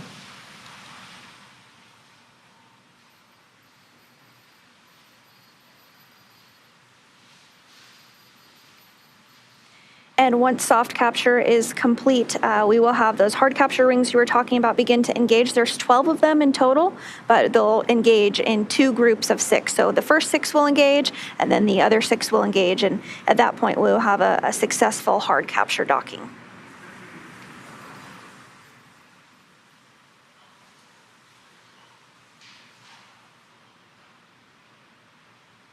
There will also be an umbilical that does attach from Dragon to the International Space Station. So while Dragon does have its own internal battery power, while it's docked to the station, it will connect with the International Space Station's power. That's right, and you do see the nose cone, which is open there at the very front of your screen. Now that you see it docked, it makes a lot of sense why it needs to be open so that all that guidance and navigation control system can be exposed. But again, this is the hatch that the crew will actually float through once they go aboard the International Space Station after that vestibule is pressurized and all those leak checks are completed. So that won't happen right away. It is a bit of a process, but we will be providing coverage throughout that, so stick with us, and then you'll be able to see the crew float aboard the International Space Station for the first time. Another thing to point out here is that on the back end of Dragon is the trunk that's still attached. That will remain attached throughout the duration of the time that Crew-8 is aboard the International Space Station. That is Dragon SpaceX on the big loop. Ring retraction is complete. Docking sequence is holding for MCS reconfiguration. Dragon copies of the big loop. So good news, the soft capture ring has drawn in successfully, but before we start to engage those hooks, we're going to do another reconfiguration of the MCS. That's the motion control system on board station during approach and initial contact. So during that portion of flight, we are under all of our attitude controllers being done by the Roscosmos segment. So we do that with any approaching visiting vehicle, but now that docking has occurred, we're going to hand over control back to the US gyroscopes, which we do in our normal day-to-day attitude control. And so that puts station in a little bit more of a kind of quiescent mode. won't be able to make any rapid adjustments that could interfere with the driving of those hooks. So as soon as the teams have confirmed that we've handed over attitude control over to the U.S. system, they'll be able to start driving in those 12 hooks to secure Dragon in place. But I did just want to point out really briefly on the trunk there, you see a portion of it that is darker black in color. That's actually the solar arrays that stay on board Dragon and before the trunk is jettisoned, rather. And so previous versions of Dragon had solar arrays that expanded, right? Yes, they did expand almost like wings, but in this version of Dragon, they stay attached. No need to extend them. They stay right there on the trunk, just as is. Yeah, absolutely. Station Houston on the big loop. MCS is configured, proceeding with hook driving. And we did... Station, we see it, thanks. We did hear that confirmation that the motion control system, or MCS, has successfully been handed over. So now we're going to begin driving those hooks. Again, there's 12 in total. They'll drive in 2 groups of 6. Takes about 5 minutes or so for the hooks to drive.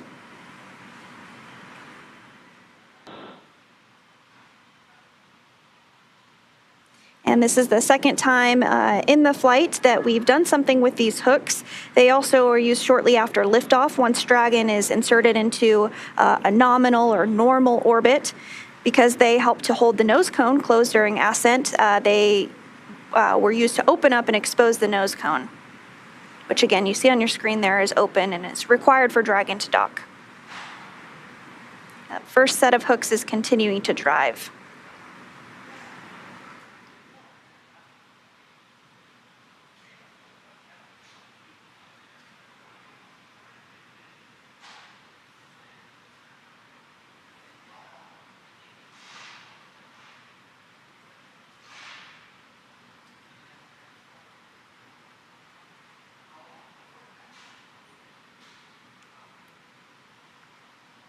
And here we have a view inside Endeavour. On the left is Commander of Crew-8, Matthew Dominick. Again, this is his first time to space. Really looking forward to seeing him on board the International Space Station here. About an hour and 45 minutes or so after docking is when we're targeting hatch opening. It could be a little sooner or a little bit later. It's a bit fluid. It depends how those leak checks go and how long it takes to pressurize the vestibule.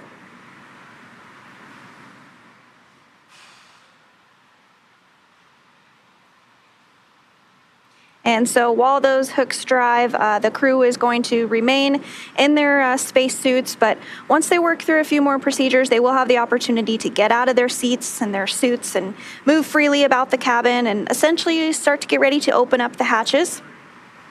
They'll hook up their suits to a couple of fans to help dry them actually before they get stowed. And again, they'll have a few tasks that they'll be working on before they get ready to open up the hatch.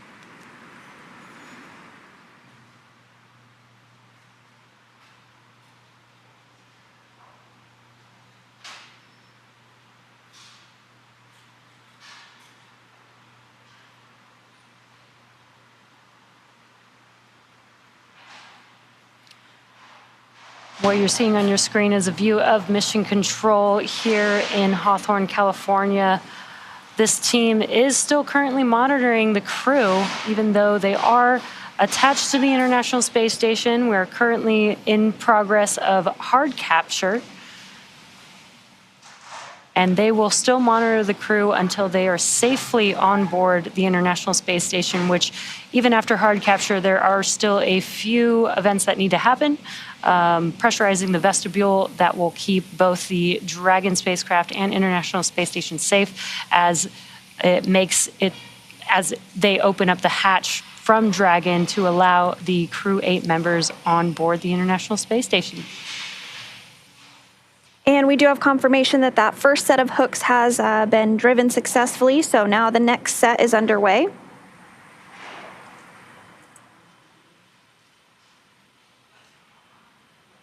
And once that is complete, that will be called a hard mate. A full seal is achieved with 12 hard capture hooks, but only 11 hooks are required to declare success in order to have a little bit of redundancy.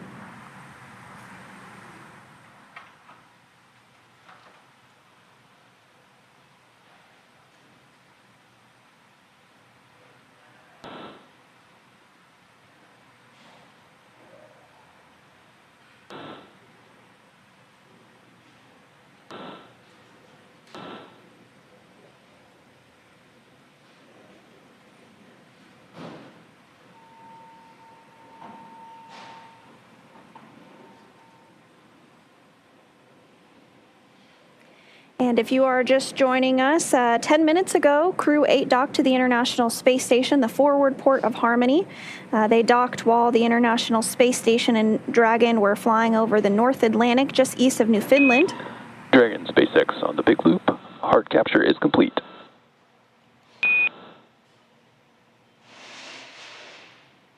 Hard copies on the Big Loop.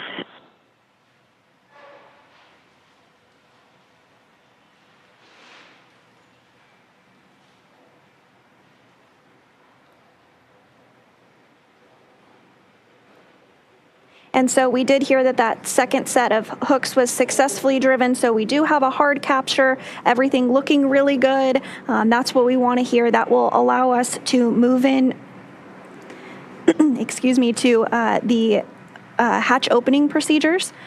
As Anna mentioned from Mission Control Houston, it will take a bit of time. They have to repressurize the vestibule before they can open up the hatches, but we are targeting hatch opening about an hour and 45 minutes following docking, which again occurred at 11:28 p.m. Pacific time this evening.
And so once that vestibule is repressurized, we may hear some communication back and forth about a cartridge, a LiO canister. This is a lithium hydroxide canister that is used to help scrub CO2 from the Dragon cabin during free flight. So sometimes they'll remove that and seal it before they enter on board the International Space Station. This helps to integrate Dragon's cabin with the rest of the space station atmosphere. So not only will Dragon be able to use station power, station data and communications, but also that air will flow into Dragon and integrate with all of its other life support systems and generate oxygen scrubbing. Dragon SpaceX on the Big Loop. Docking sequence is complete. So with that, Crew Dragon Endeavour, welcome to the International Space Station. We would also like to note that you can't be crew late when you arrive 30 minutes early.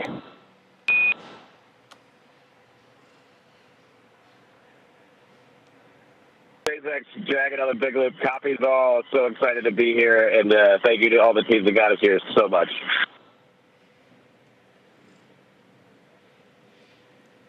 Dragon, from those of us on board, welcome to the International Space Station. We disagree. You still can be crew late.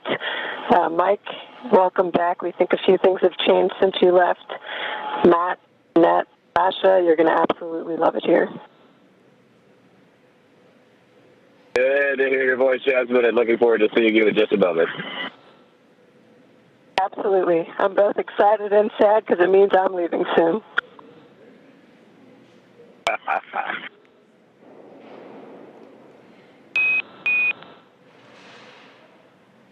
And those words from the ground up to the crew, poking a little fun at them. We were watching the weather and the ascent corridor leading up to this launch, so we had to delay just a little bit. So no longer are they crew late, though, because they are on board station. Dragon to ground, just looking for go to DOF suits. Dragon, you have a go to DOF suits per 4.012. I will be bringing the cameras external shortly, and as we are going to target an expedited ingress, once suits are doffed, I'll give you some updated instructions for 4.400. Dragon copies all.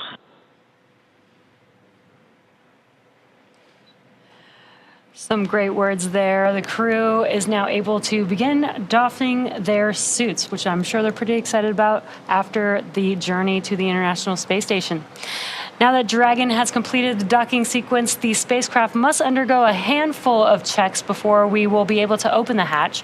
The crew on board Dragon will now get a chance to get out of their suits before moving into those hatch operations.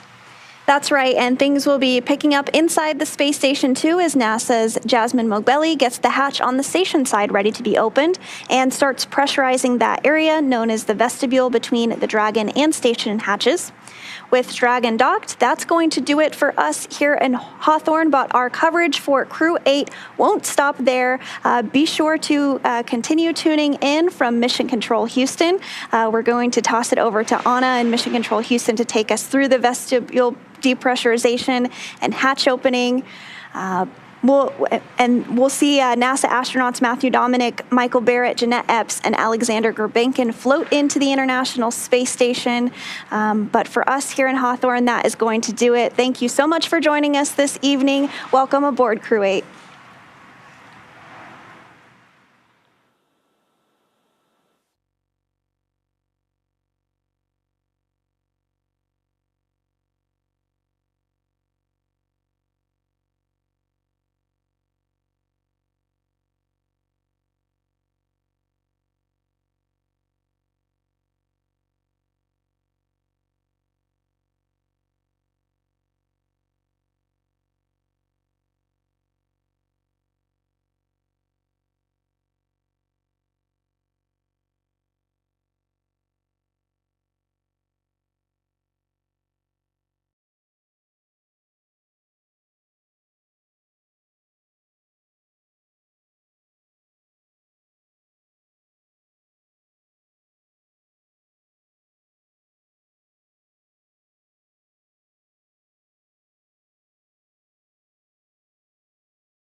It was great to see Dragon safely dock to the International Space Station to bring another crew of astronauts aboard to conduct important science and research over the next 6 months.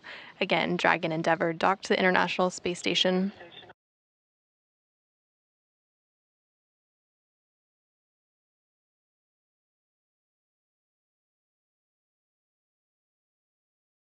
And we just heard confirmation from NASA astronaut Jasmin Moghbeli, who is inside the International Space Station working on those hatch opening operations. She just confirmed that the hatch on Node 2 forward has been opened, and this will allow her to have access inside the pressurized mating adapter.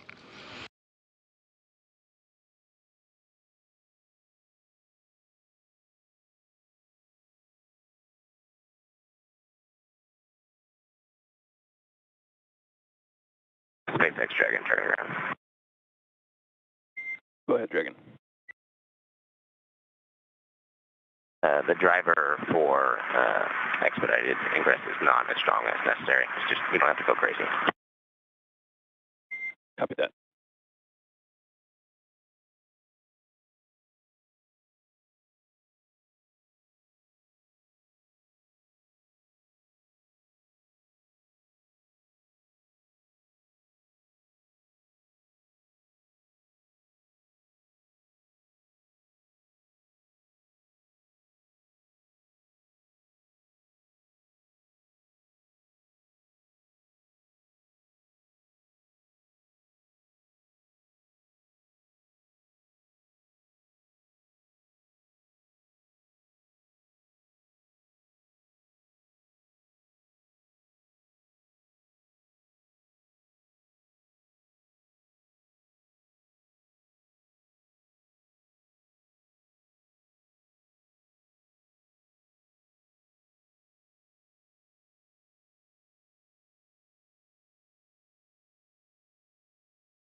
Houston Station on the big loop, APAS equalization valve closed at 0752.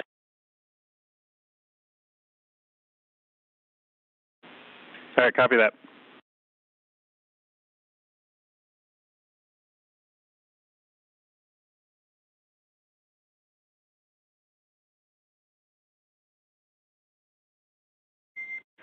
Dragon SpaceX on Dragon to ground. If desired, you can reference procedure 4.400 for monitoring vestibule pressurization. That would be section 4.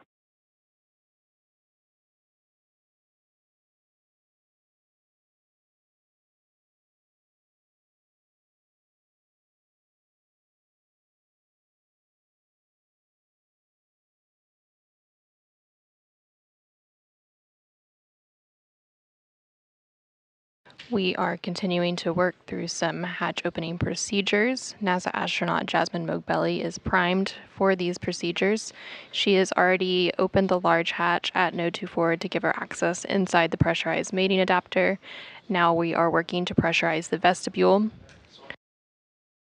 SpaceX Dragon now on the big loop. We heard you make a call on Dragon to ground with no reply.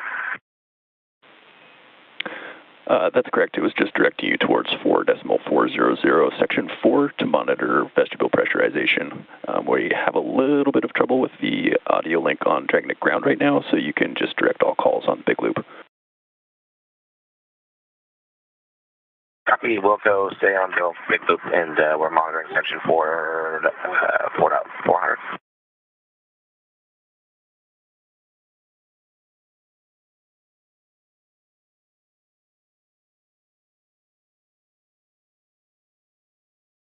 Again, they are currently working to pressurize the vestibule. The vestibule is the small space between the hatches on Dragon and the space station. This area was previously exposed to the vacuum of space prior to docking, and we need to fill it with air and make sure its pressure is nearly equal with the atmospheric pressures on both Dragon and the space station. You just heard some calls between the crew on the big loop. The crew on Dragon is monitoring this pressurization process.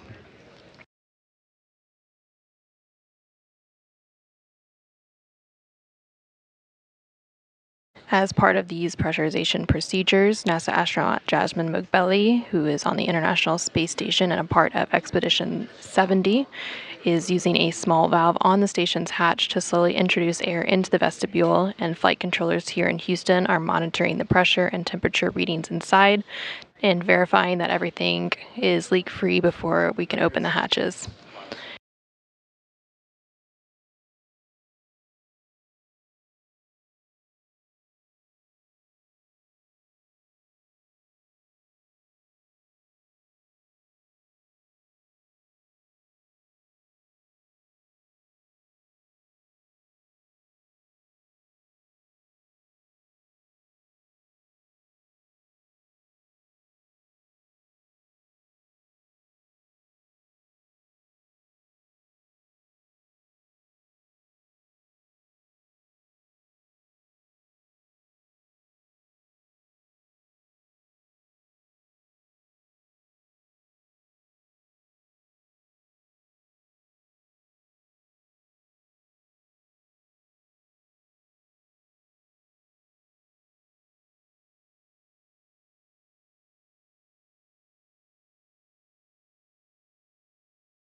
You are getting a great view of Dragon docked to the International Space Station. Docking occurred just about 30 minutes ago at 1:28 a.m. Central Time, 2:28 a.m. Eastern Time, and we are currently working through hatch opening procedures. This includes a vestibule pressurization, which is currently taking place. This requires the small space between the hatches on Dragon and the space station to be pressurized so that it's nearly equal with the atmospheric pressures on both Dragon and the space station. NASA astronaut Jasmin Moghbeli is currently working through these procedures, and she is using a small valve on the station's hatch to slowly introduce air into the vestibule, and flight controllers here in Houston are monitoring this pressurization process. The entire hatch opening and pressurization process can take a couple of hours. We're currently looking to a hatch opening to occur a little bit after 3 a.m. Central Time, 4 a.m. Eastern Time. And then following hatch opening, the crew will configure Dragon for on-orbit operations and will also get a safety briefing. And as soon as the crew is on board the International Space Station, we will also have a welcoming ceremony with all 4 Crew-8 astronauts, as well as the 7 astronauts and cosmonauts currently aboard the International Space Station, eagerly awaiting Crew-8 to open the hatch and welcome them on board to bring the population of the International Space Station to 11 members for the next few days.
Dragon, SpaceX on the big loop, ISS power connection established.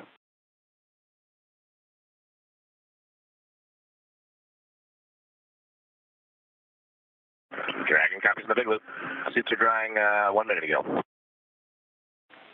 Copy, suit drying is started.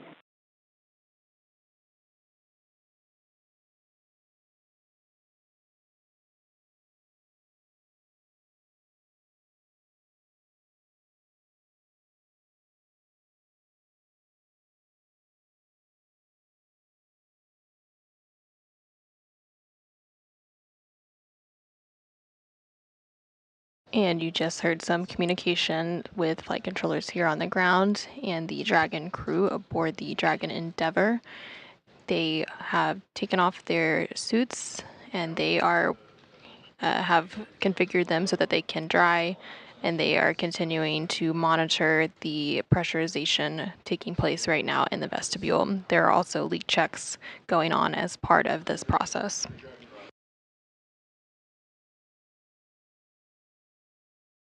The crew currently aboard the Dragon Endeavour spacecraft includes NASA astronauts Matthew Dominick, Michael Barratt, and Jeanette Epps, as well as Roscosmos cosmonaut Alexander Grebenkin.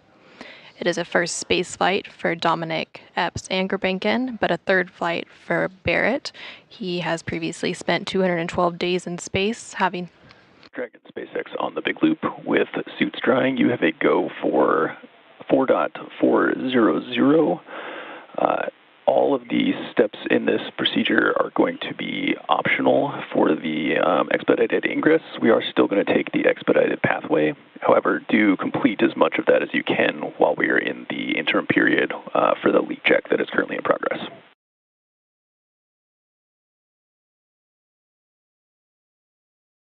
Second copies go for all of 4.400, and it's all optional.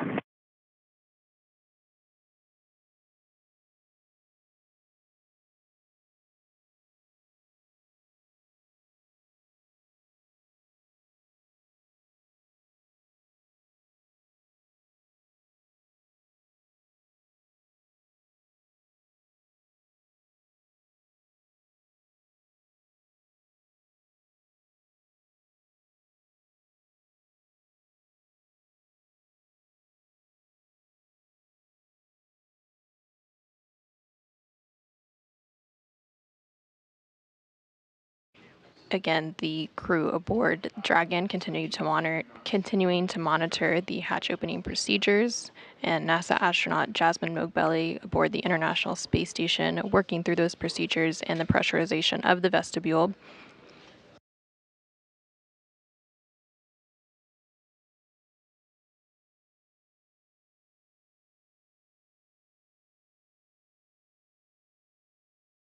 Once the hatches are open and Crew-8 is officially welcomed aboard the International Space Station, it'll bring the population of the International Space Station from 7 to 11 crew members for the next few days, as Crew-8 and Crew-7 complete a brief handover period.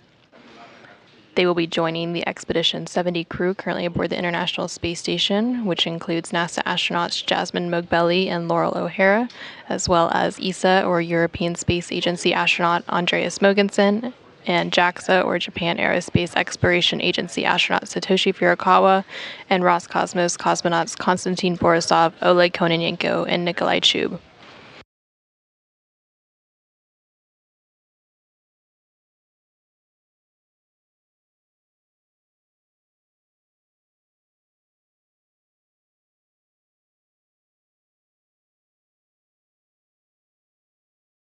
We are currently in a brief but expected handover period between satellites.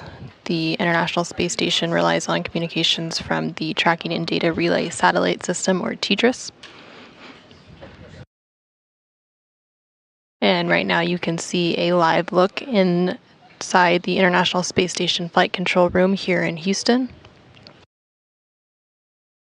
The flight control team right now is being led by NASA Flight Director Paul Kanya, and next to him is the Capcom, or Capsule Communicator, Neil Nagata.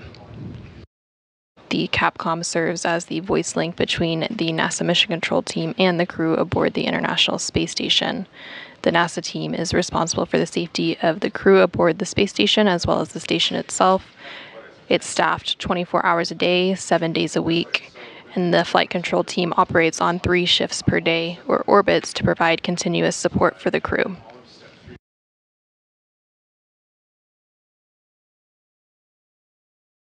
As we are in integrated operations with the SpaceX mission control team based in Hawthorne, California, that team is responsible for monitoring Dragon and its systems.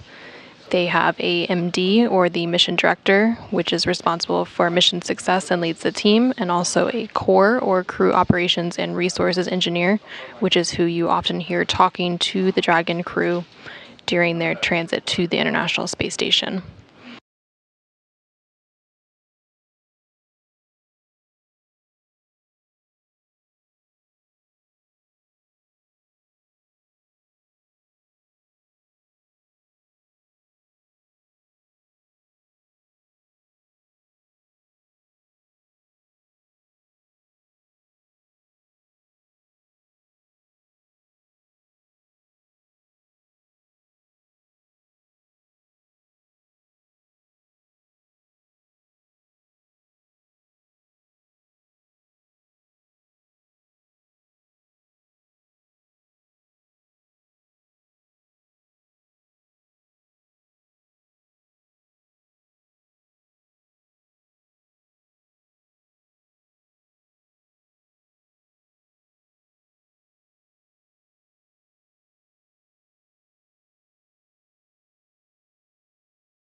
Following a launch at 9:53 p.m. Central, 10:53 p.m. Eastern on Sunday, March 3rd, the Crew-8 astronauts riding aboard the Dragon Endeavour spacecraft successfully docked to the International Space Station at 1:28 a.m. Central, 2:28 a.m. Eastern, as the space station and Dragon were traveling over the North Atlantic just east of Newfoundland. We are currently working through some hatch opening procedures, and NASA astronaut Jasmin Moghbeli, who is currently aboard the International Space Station, is primed for these hatch opening operations and working through the vestibule pressurization process. Crew Dragon Endeavour is also now configured to receive power from the International Space Station through the Node 2 forward International Docking Adapter umbilical connections. and vestibule leak checks are also underway.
Again, we are continuing to work through hatch opening operations following a docking at 1:28 a.m. Central, 2:28 a.m. Eastern. Once Crew-8 is on board, there will be a brief welcoming ceremony with Crew-8 along with the rest of the expedition's 70 crew currently on board the International Space Station, including NASA astronauts Jasmin, Moghbeli, and Loral O'Hara, ESA, or European Space Agency astronaut Andreas Mogensen, who is also currently the space station's commander, Jaxa, or Japan Aerospace Exploration Agency astronauts Satoshi Furukawa and Roscosmos cosmonauts Konstantin Borisov, Oleg Kononenko, and Nikolai Chub.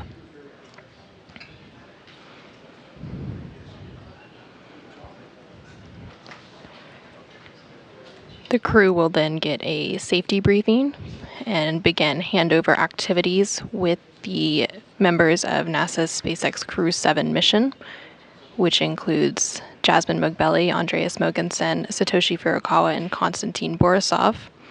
And after those brief handover activities and that brief handover period, Crew-7 will undock from the International Space Station and splash down off the coast of Florida. Crew-8 will then work to conduct new scientific research to prepare for human exploration beyond low Earth orbit. They will contribute to more than 200 different experiments and technology demonstrations while aboard the International Space Station for their approximately 6-month journey aboard the space station. One of those experiments, known as H-bond, or Human Brain Organoid Models for Neurodegenerative Disease and Drug Discovery, studies the mechanisms behind neuroinflammation, which is a common feature of neurodegenerative disorders. Researchers create organoids using patient-derived iPSCs, or induced pluripotent stem cells, from patients who have Parkinson's disease and primary progressive multiple sclerosis. Results from this study could help improve diagnostics, provide insights into the effects of aging, accelerate drug discovery, and identify therapeutic targets for patients suffering from neurodegenerative diseases. The organoid models could also provide a way to anticipate how extended spaceflight affects the brain and support development of countermeasures.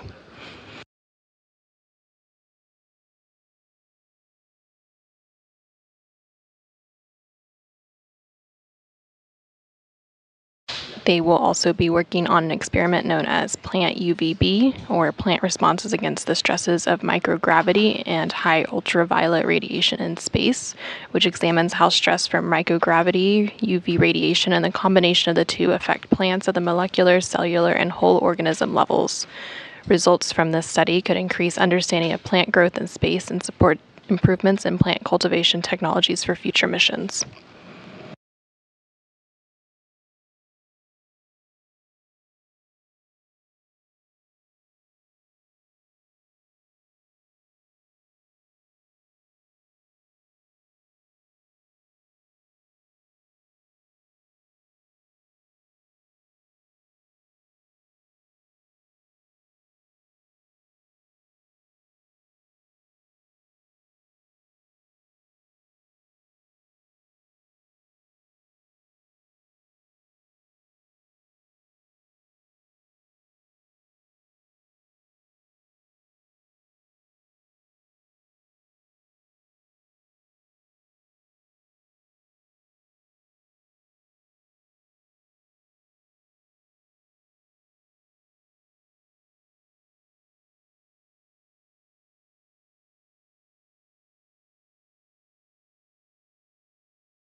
We are currently in a brief but expected handover period, and we should be getting signal back from the International Space Station in just a minute or so.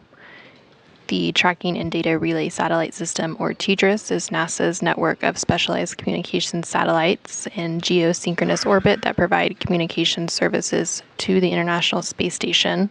These satellites relay signals between spacecraft, including the International Space Station and ground control stations on Earth.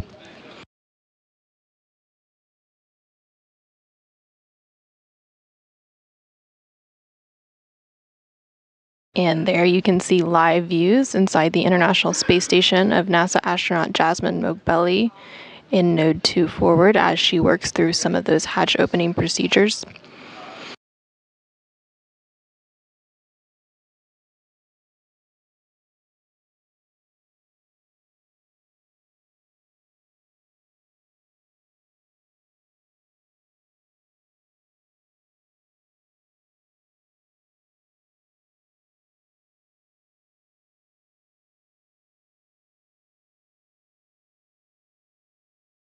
Following a docking at 1:28 a.m. Central this morning, 2:28 a.m. Eastern, Jasmin Moghbeli went to work to begin these hatch opening procedures, including securing some hardware, and then she moved to open the large hatch at Node 2 forward, which is the area you're seeing now, to give her access inside the pressurized mating adapter.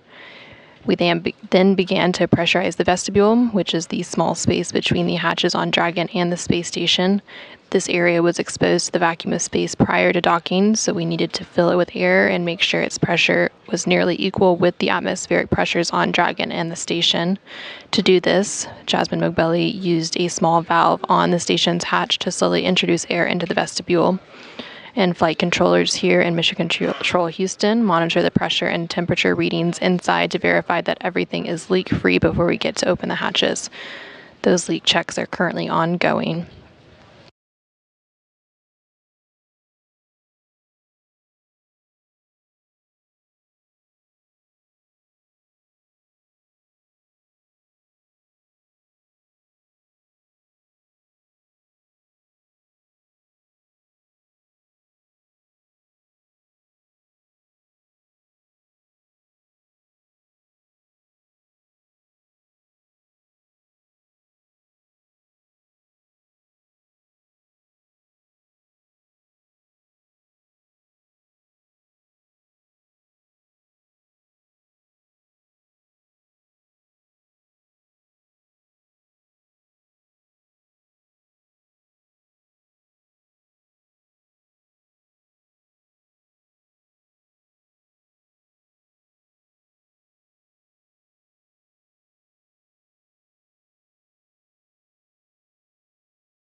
You are seeing live views of the Dragon Endeavour spacecraft as it's docked to the International Space Station. It docked just under an hour ago at 1:28 a.m. Central, 2:28 a.m. Eastern Time. Crew-8 is currently aboard the Dragon Endeavour, preparing for a hatch opening a short time from now to join the Expedition 70 crew currently aboard the International Space Station. Crew-8 comprised of NASA astronauts Matthew Dominick, Michael Barratt, and Jeanette Epps, as well as Roscosmos cosmonaut Alexander Grebenkin, make up the Crew-8 complement, and Crew-8 is the 8th crew rotation mission on Dragon and the 9th flight with astronauts, including the Demo 2 test flight to the International Space Station through NASA's Commercial Crew Program. Liftoff of Crew-8 atop a Falcon 9 rocket occurred at 9:53 p.m. Central, 10:53 p.m. Eastern on Sunday, March 3rd, and they had an approximately 28-hour transit to the International Space Station, where they are currently docked.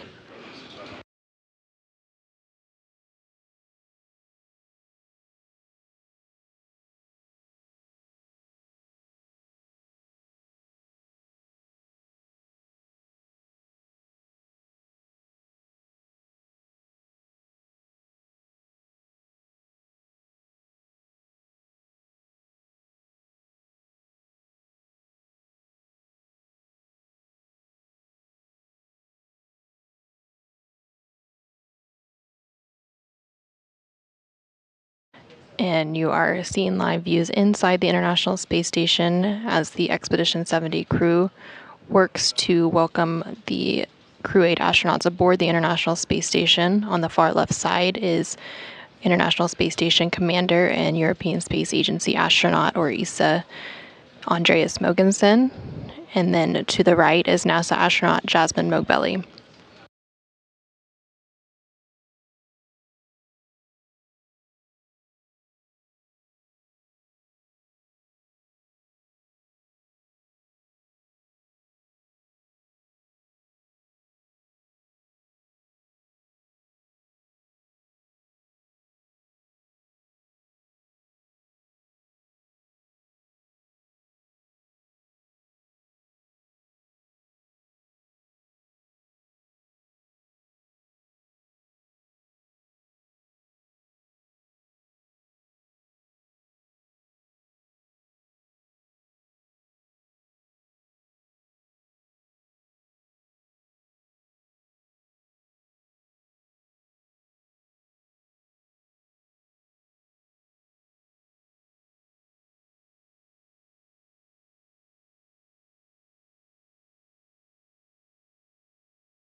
And Andreas Mogensen, currently on your screen, is currently working through some CASA or crew alternate sleep accommodation move-in procedures. This basically requires him to remove CASA from stowage into the sleep configuration. CASA is used when we have extra crew members on board, and since we are about to bring the population of the International Space Station from 7 to 11, it'll be used to sleep some of those extra crew members for the next few days.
And currently on your screen, you can see Jaxa, or Japan Aerospace Exploration Agency astronaut Satoshi Furukawa.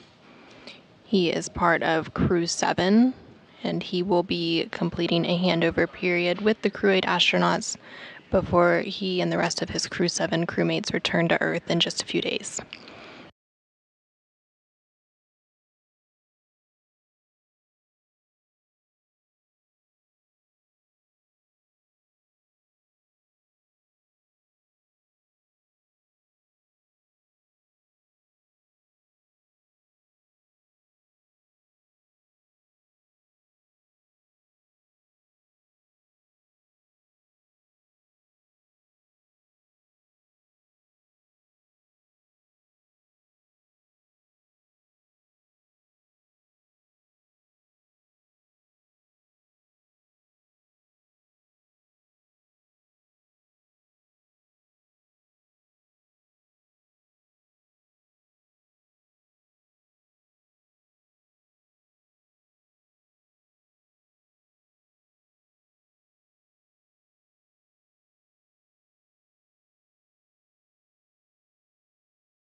And only an hour ago, the Dragon Endeavour spacecraft carrying Crew-8 docked to the International Space Station.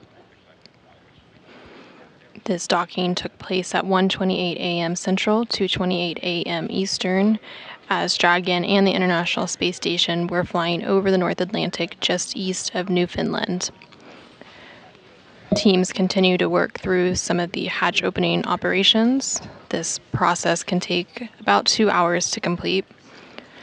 Once the hatches are open, there will be a brief welcome ceremony as Crew-8 is officially welcomed aboard by the rest of the Expedition 70 crew.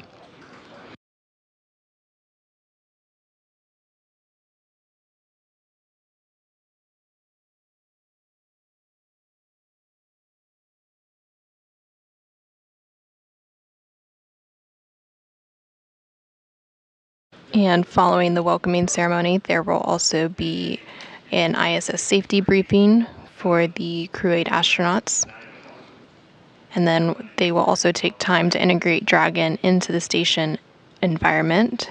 To do that, they have to complete a few tasks to prepare Dragon for docked operations, including removing the LiO, or lithium hydroxide canister used during free flight. Station Dragon, Houston on the big loop. After some coordination here, we're going to get the hatch open with the expedited path, and then We're going to go ahead and shoot for a PAO event at around 0900. We're just finalizing some leak checks down here on the ground. Station copies. Dragon copies.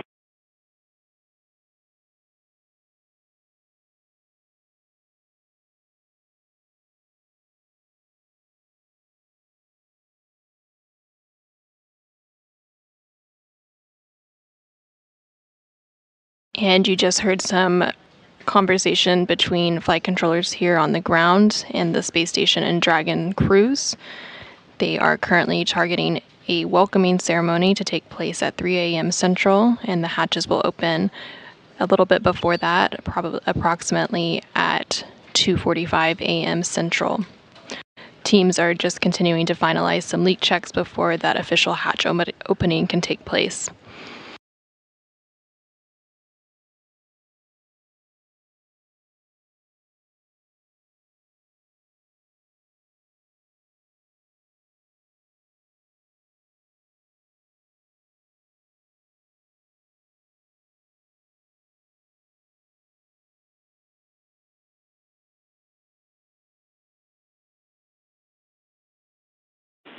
Station Houston on a big loop for JAWS and hatch opening.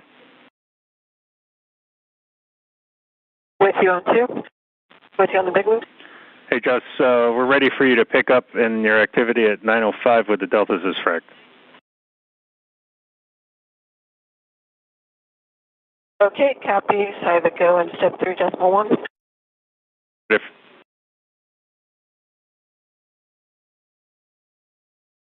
Copy, picking up 3.1.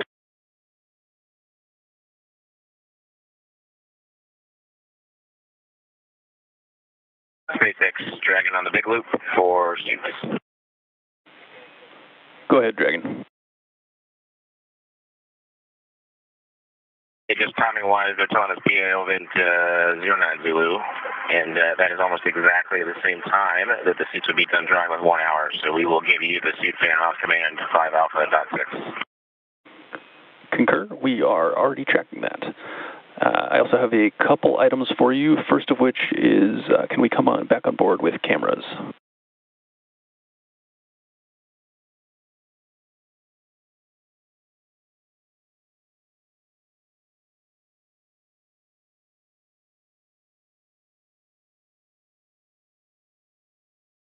Stand by 1, SpaceX.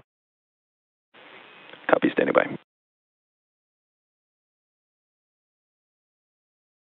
Houston Station on the big loop. I'm showing DPTT approximately 0, proceeding with step 3.3. yeah, copy, concur.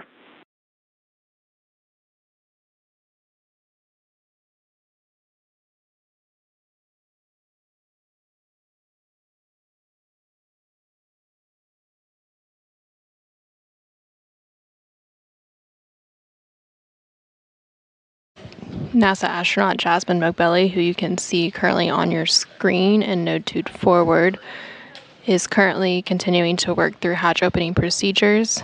She is currently completing the vestibule equalization process, and then the opening of the APAS hatch will take place.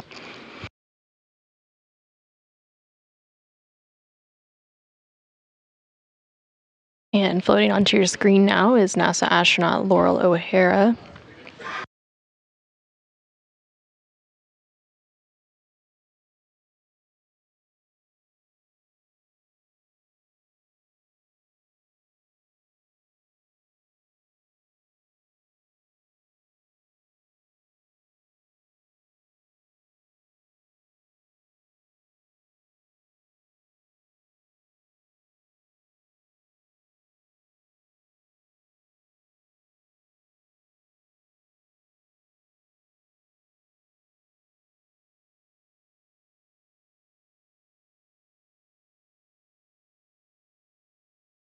SpaceX Dragon on the big loop, you are welcome to come aboard. Copy that. I'll bring the cameras back internal here shortly. 2 other items, just so I am prepared for what we have to do after the PAO event. What have you completed in 4.400?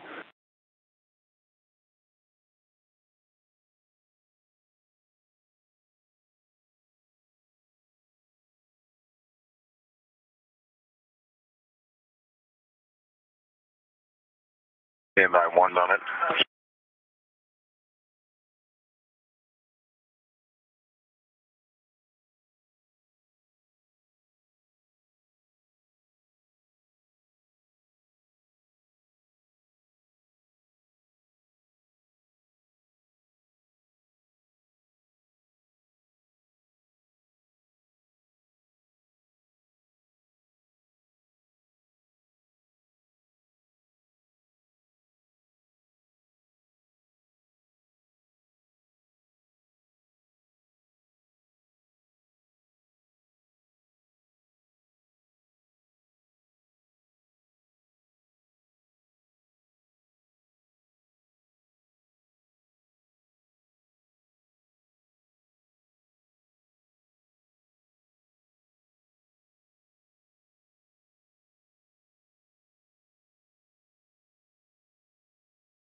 SpaceX Dragon on the big loop. Go for SpaceX. Status report 4.400. Section 1 complete. Section 2 complete. Section 3, we are going to hold on 3.1. We're going to do expedited. We're not going to do 3.1 right away. Section 4, we're monitoring. And then Section 5, we might be able to do 5.1, depending on how soon this hatch opens up, but we're not sure. All right, copy all. You can actually defer Section 5 until after you re-enter to finish the configuration. No concerns there. Just be aware that we will not have the hatch seal covers installed, nor are we going to install the IMV duct. So just be careful as you're translating. And then final item for that hatch configuration, we are going to skip the LIO closeout as well. We're just accepting the extra consumption of the currently installed LIO canister. With that, you can proceed to Section 6 and wait for our call once the APAS hatch is open.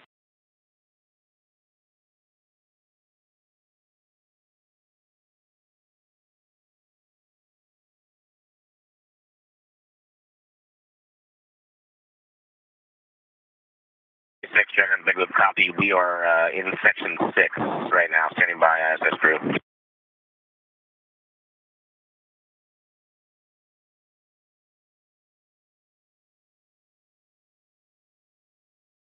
And you heard some continued conversations between the Dragon crew and teams here on the ground as they work through some of these docked operations ahead of hatch opening. There was mention of LIO, which is the lithium hydroxide canister that's used during free flight to scrub carbon dioxide from Dragon's atmosphere. Additionally, they will complete some tasks to prepare Dragon for docked operations later today, which include installing some protective covers over the Dragon hatch and the seal around the hatchway. And here we are getting live views inside Dragon. You can see that the crew has removed their suits and are in their blue flight suits awaiting hatch opening. At the top of your screen, you can see NASA astronaut Jeanette Epps.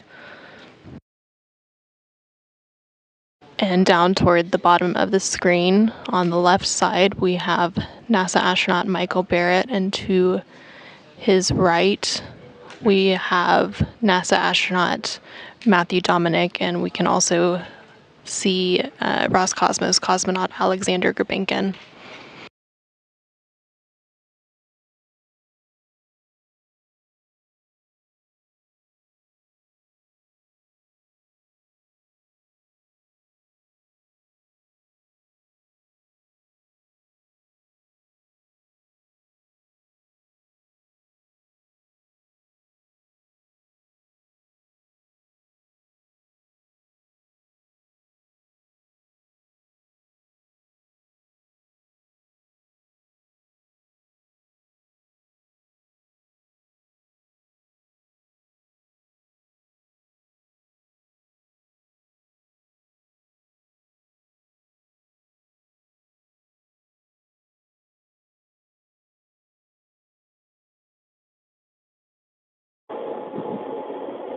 Houston Station on the big loop. APAS hatch is open and no condensation.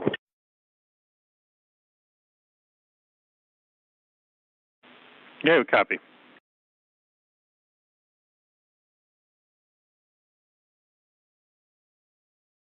And you just heard confirmation from NASA astronaut Jasmin Moghbeli, who has been working through those hatch opening procedures. She has confirmed that the APAS hatch is open. And in just a few minutes, we should see the hatch of Dragon open and welcome the Crew-8 crew members aboard the International Space Station.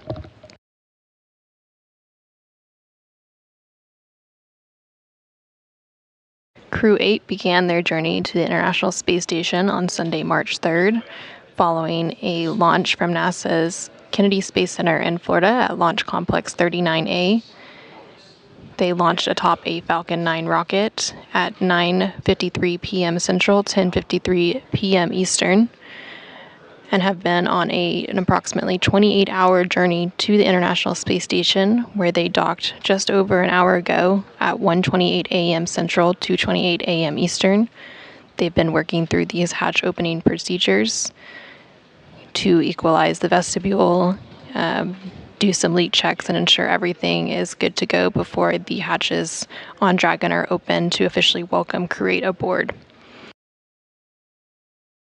Crew-8 is comprised of NASA astronauts Matthew Dominick, Michael Barratt, and Jeanette Epps, as well as Roscosmos cosmonaut Alexander Grebenkin. It's a first space flight for Dominick, Epps, and Grebenkin, and a third flight for Barratt. Once on board, they will complete a brief welcome ceremony with the rest of the Expedition 70 crew, and then they will have a space station safety briefing before they jump right into handover activities with the Crew-7 crew members for the next few days before Crew-7 makes its way back home to Earth to complete their approximately 6-month journey aboard the International Space Station.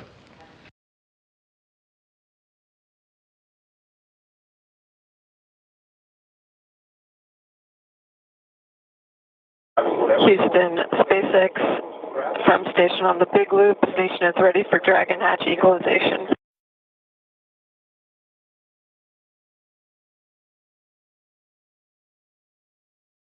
Houston, SpaceX Dragon is ready for hatch equalization.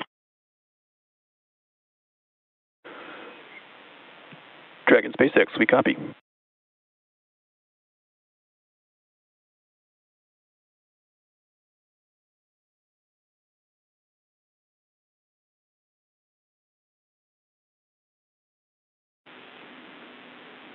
Station Dragon, Houston on a big loop. Standby for equalization. It's expected to take about 2 minutes. And then be advised that after the hatch is open, the target base plate on the APAS hatch won't be covered, so exercise caution when translating past it.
Dragon, SpaceX on the big loop. You are go for hatch opening per decal.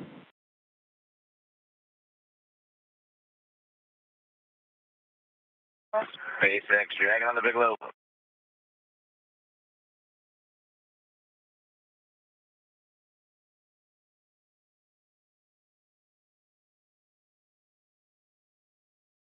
And we just heard confirmation that they are go for hatch opening. We should see Crew-8 welcomed aboard in just a minute or two.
Following a docking earlier this morning at 1:28 a.m. Central, 2:28 a.m. Eastern Time, we have worked through the hatch opening procedures, including the vestibule pressurization.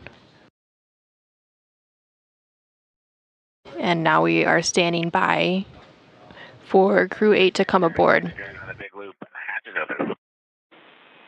Copy, hatch open.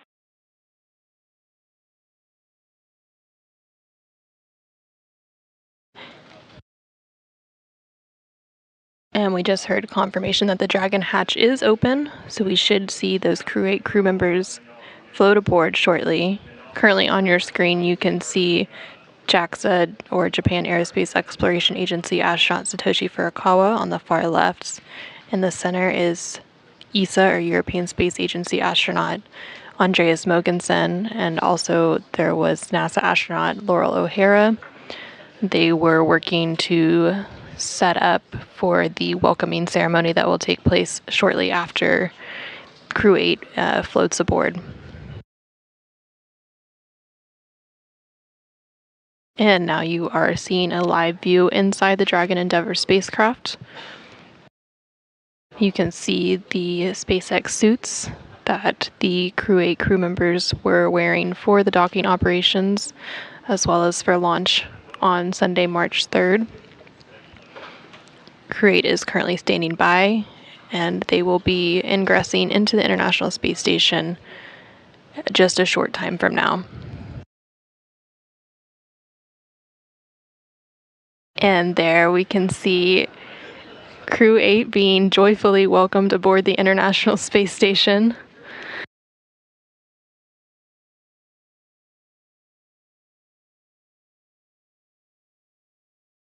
First aboard was NASA astronaut Matthew Dominick, followed behind him NASA astronaut Michael Barratt and NASA astronaut Jeanette Epps. And pulling up the end, we have Roscosmos cosmonaut Alexander Grebenkin.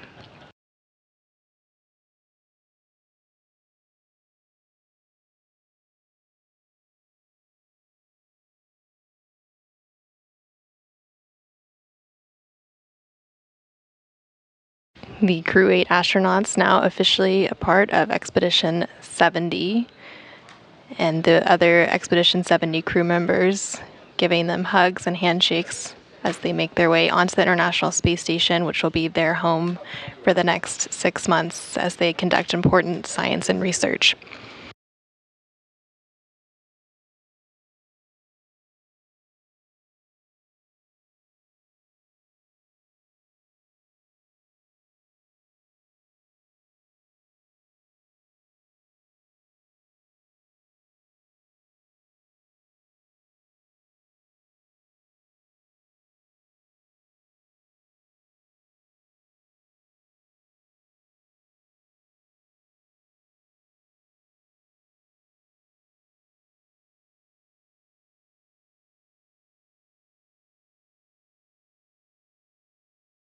With Crew-8 officially on board, we're now just standing by for some welcoming remarks from the crew.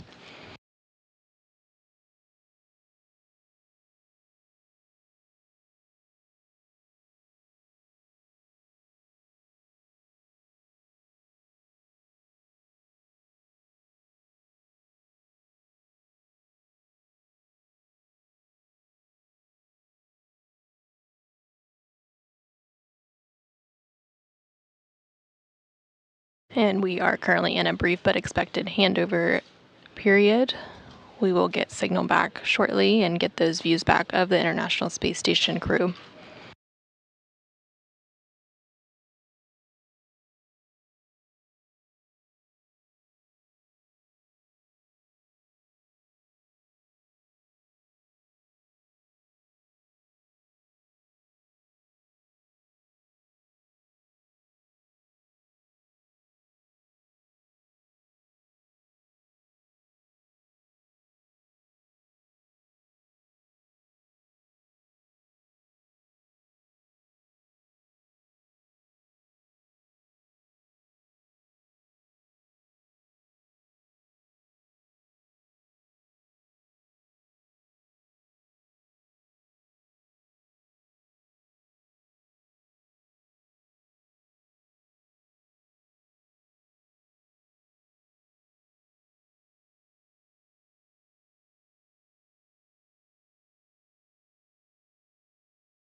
Station Houston, Space to Ground 2. Picture looks good. There's a cable that's taking up from our perspective, is the upper right side, maybe about in the top, 20% of the screen. See if we can get that moved a little bit.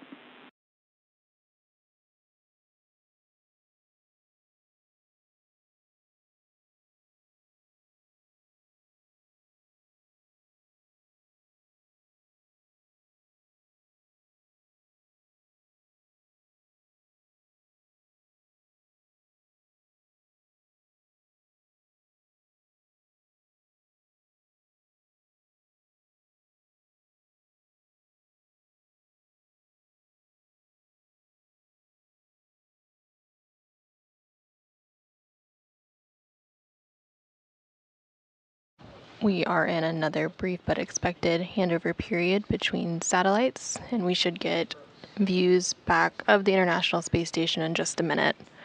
The Tracking and Data Relay Satellite System is NASA's network of specialized communication satellites, and these satellites relay signals between spacecraft, including the International Space Station and ground control stations on Earth.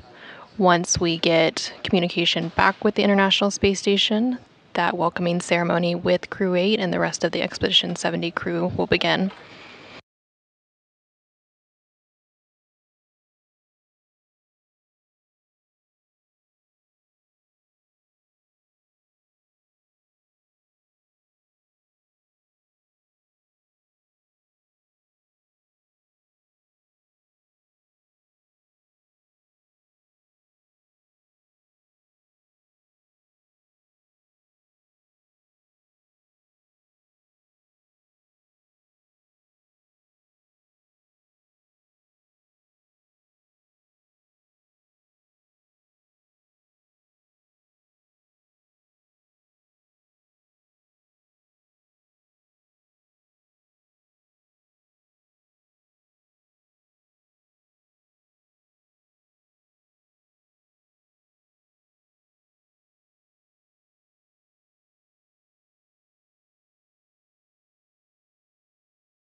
Station, this is Houston on Space to Ground 2. Are you ready for the event?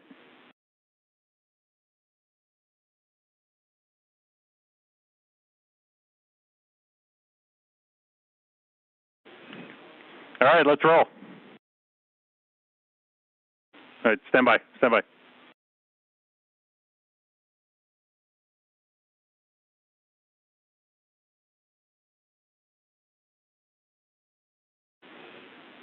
Hey, Andy, sorry about that. Can you give us a little count on the microphone? We weren't getting the audio down here.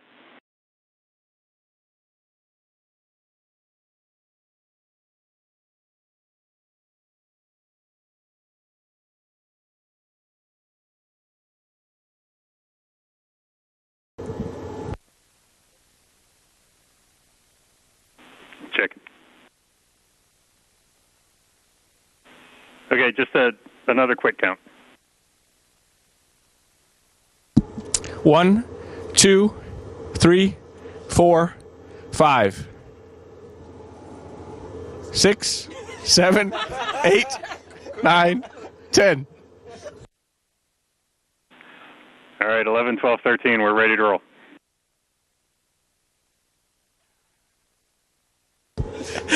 Excellent. A big warm welcome to Crew-8 from all of us up here. Wouldn't you know it, after having made fun of Crew-8 for launching late. They arrive early to the space station and have us scrambling this morning. But it's absolutely fantastic to see their smiling faces.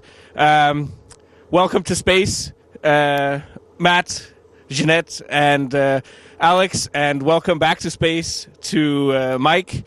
This is also for Crew 7 a slightly bittersweet moment, because with their arrival, it also starts the countdown to our own departure and return to Earth in about a week's time. But it's great to see Crew-8. Welcome. You guys are going to have a fantastic mission. I'm sure of it. And we look forward to spending the next week in space with you. And for Loral, Oleg, and Nikolai, there you are. A few more weeks. But welcome to you, and I'll pass the mic to you, Matt. Thank you so much. We are, of course, super excited to be here, and after we saw you call us out yesterday, we phoned a few friends to expedite things to kind of throw you off guard on purpose. Or so we hope, or wished. Anyway, we're so excited to be here. Big thank you to everyone who helped put this together, such a giant team around the world. And we're excited to be on board and ready to take over the watch. Over to you, Mike. Well, first thing is just great to be back. There's such a sense of familiarity and homeness to the station. And can't wait to get back to work, but just a big shout out to all the folks who got us up here to NASA, our friends at SpaceX for building a great little spaceship, and a little taste of the flexibility this morning that we'll be expecting over the next 6 months. I know that our flight's going to go by in a blink of an eye, and really anxious to start. Thanks for the very warm welcome from Crew 7. I second everything that Matt and Mike has said, and I just want to thank my family as well for being patient with me, and I made it here. Всем привет с орбиты. Ну что, мы добрались. Полет был достаточно легким, поэтому надеюсь, что и продолжение будет подобным. Всем спасибо и всем передаю большой привет. Thanks a lot, all teams.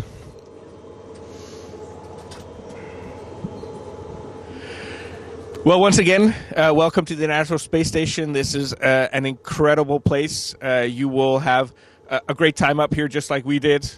We are doing so much exciting science at the moment, and we look forward to introducing you to all of it. So once again, welcome, Crew-8. All right, thanks, Station, for all of that. I can tell you on behalf of us that are left here on the planet, we are incredibly proud to be part of this, and we're all smiling down here. All right, Station, we are now resuming operational communications.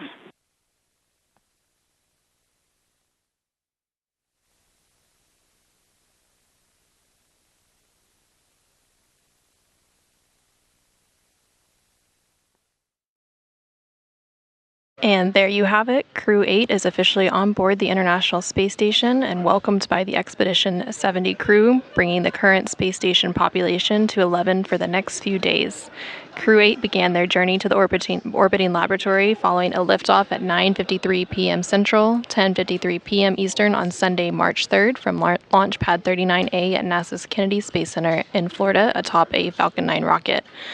Following orbital insertion, the Dragon vehicle carrying Crew-8 completed a series of automatic maneuvers to guide the spacecraft to the forward-facing port of the station's Harmony module.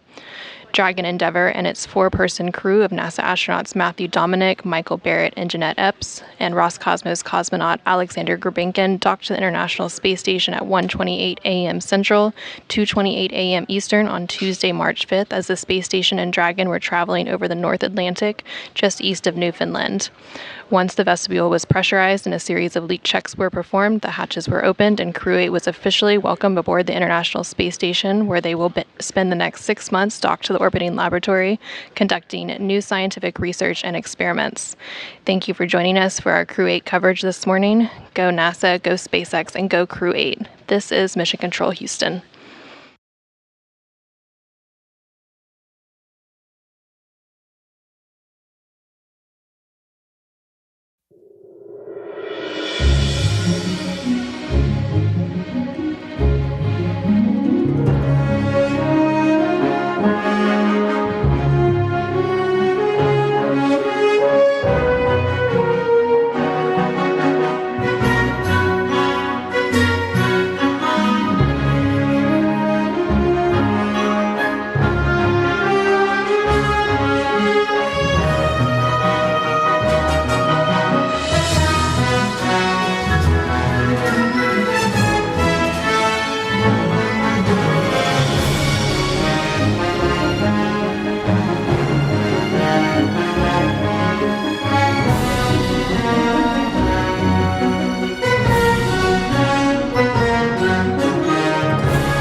It's a new era of pioneers, star sailors, thinkers, and adventurers. 3, 2, 1, 0. All engine running. Let's go.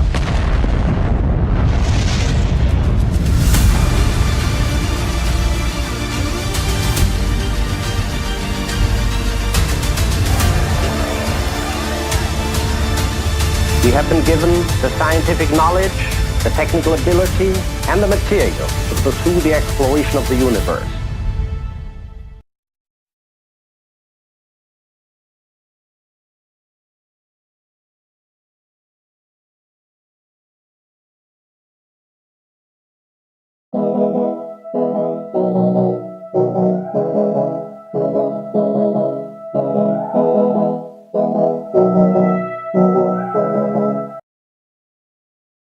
Did you know that if you were born after 2000, during your entire life there has been someone living in space? That's thanks to the International Space Station, which celebrated its 20th anniversary of continuous human habitation in 2020. You've probably heard a lot about the incredible science that happens on board the station, but the outside is actually prime real estate for all kinds of experiments and technology development too. The International Space Station is a great platform to demonstrate service and technology because it provides power, data, there's robotics in space.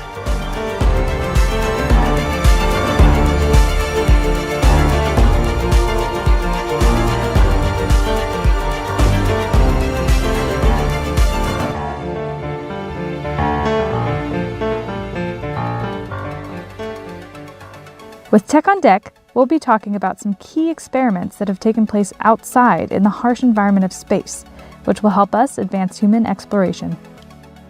Nexus is NASA's Exploration and In-Space Services Project Division at the Goddard Space Flight Center. The goal of the division is to usher in a new era of more sustainable, affordable, and resilient spaceflight, both near the Earth, around the Moon, and deep into the solar system. Many members of the Nexus team started off with the Hubble telescope servicing missions. We've taken that technology, applied that to robotic servicing. From robotic refueling missions that will help spacecraft live longer and journey farther to autonomous navigation systems, NASA's Exploration and In-Space Services Division has taken advantage of the wonderful opportunity station offers to test new technologies. As we look to exploring our solar system and beyond, and establishing a sustained human presence in space beyond low Earth orbit, many of these technologies will play a key role. We use the robots in Space Station to demonstrate the technologies needed to enable satellite servicing in the future.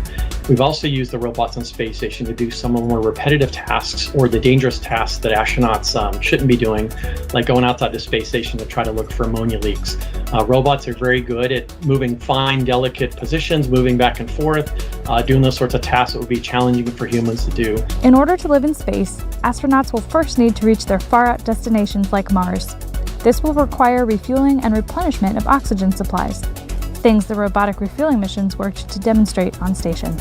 They will also need to be able to construct, maintain, and repair their habitats, as well as adapt to unforeseen circumstances. Because we're in space in low Earth orbit, we have lighting conditions that are representative of objects in space. And so it allows us to launch tools and modules into orbit, put them on the space station, and then use those robotic technologies and all the infrastructure that comes with the space station to mature those technologies in a way that's much, much less expensive than if we try to launch our own satellite and demonstrate those for the first time, not using the space station. For these endeavors, Nexus's work with astronaut tools, satellite servicing, and on-orbit assembly and manufacturing will do the trick. We develop the technologies that are needed to advance exploration in ways you can service satellites in the future, build satellites and build structures on orbit, refuel satellites on the way to other planets, repair those satellites much like we do on that side of Space Station. Both humans and robots are used to maintain habitats in space. We're developing technologies that can be used by NASA and others to make those a reality. The International Space Station is the perfect testing ground for technologies that will be used to propel humans farther than we've ever gone before. The station is helping us build the necessary foundation to make it possible. Outside of the International Space Station, space can be a lonely place. Most satellites are designed to live their lives alone, and we've yet to find life outside of Earth. This means that when we launch a spacecraft or satellite, for the most part, it's on its own.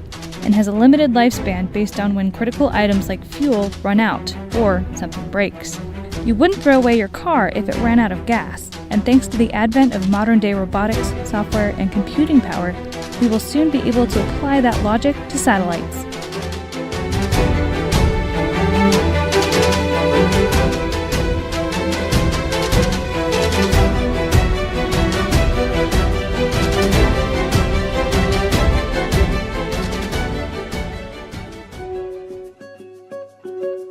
We are on the cusp of breaking the one-and-done paradigm that exists for most satellites. An important step in that direction is NASA's Robotic Refueling Mission, or RRM, demonstration on the International Space Station. Because refueling a satellite that was not designed to be refueled has never been done before, practice is key. With that in mind, the first 2 phases of RRM took place on station from 2011 to 2017 and tested the tools, technologies, and techniques to refuel and repair satellites in orbit. RM and RM Phase 2 were designed to demonstrate end-to-end refueling of a spacecraft, as well as the first steps of cryogenic refueling or replenishment. We wanted to use the robot on the International Space Station to be able to demonstrate the technologies and techniques to do this refueling, so we built innovative tools to bridge the gap between the robot and the payload interfaces. Consisting of a module or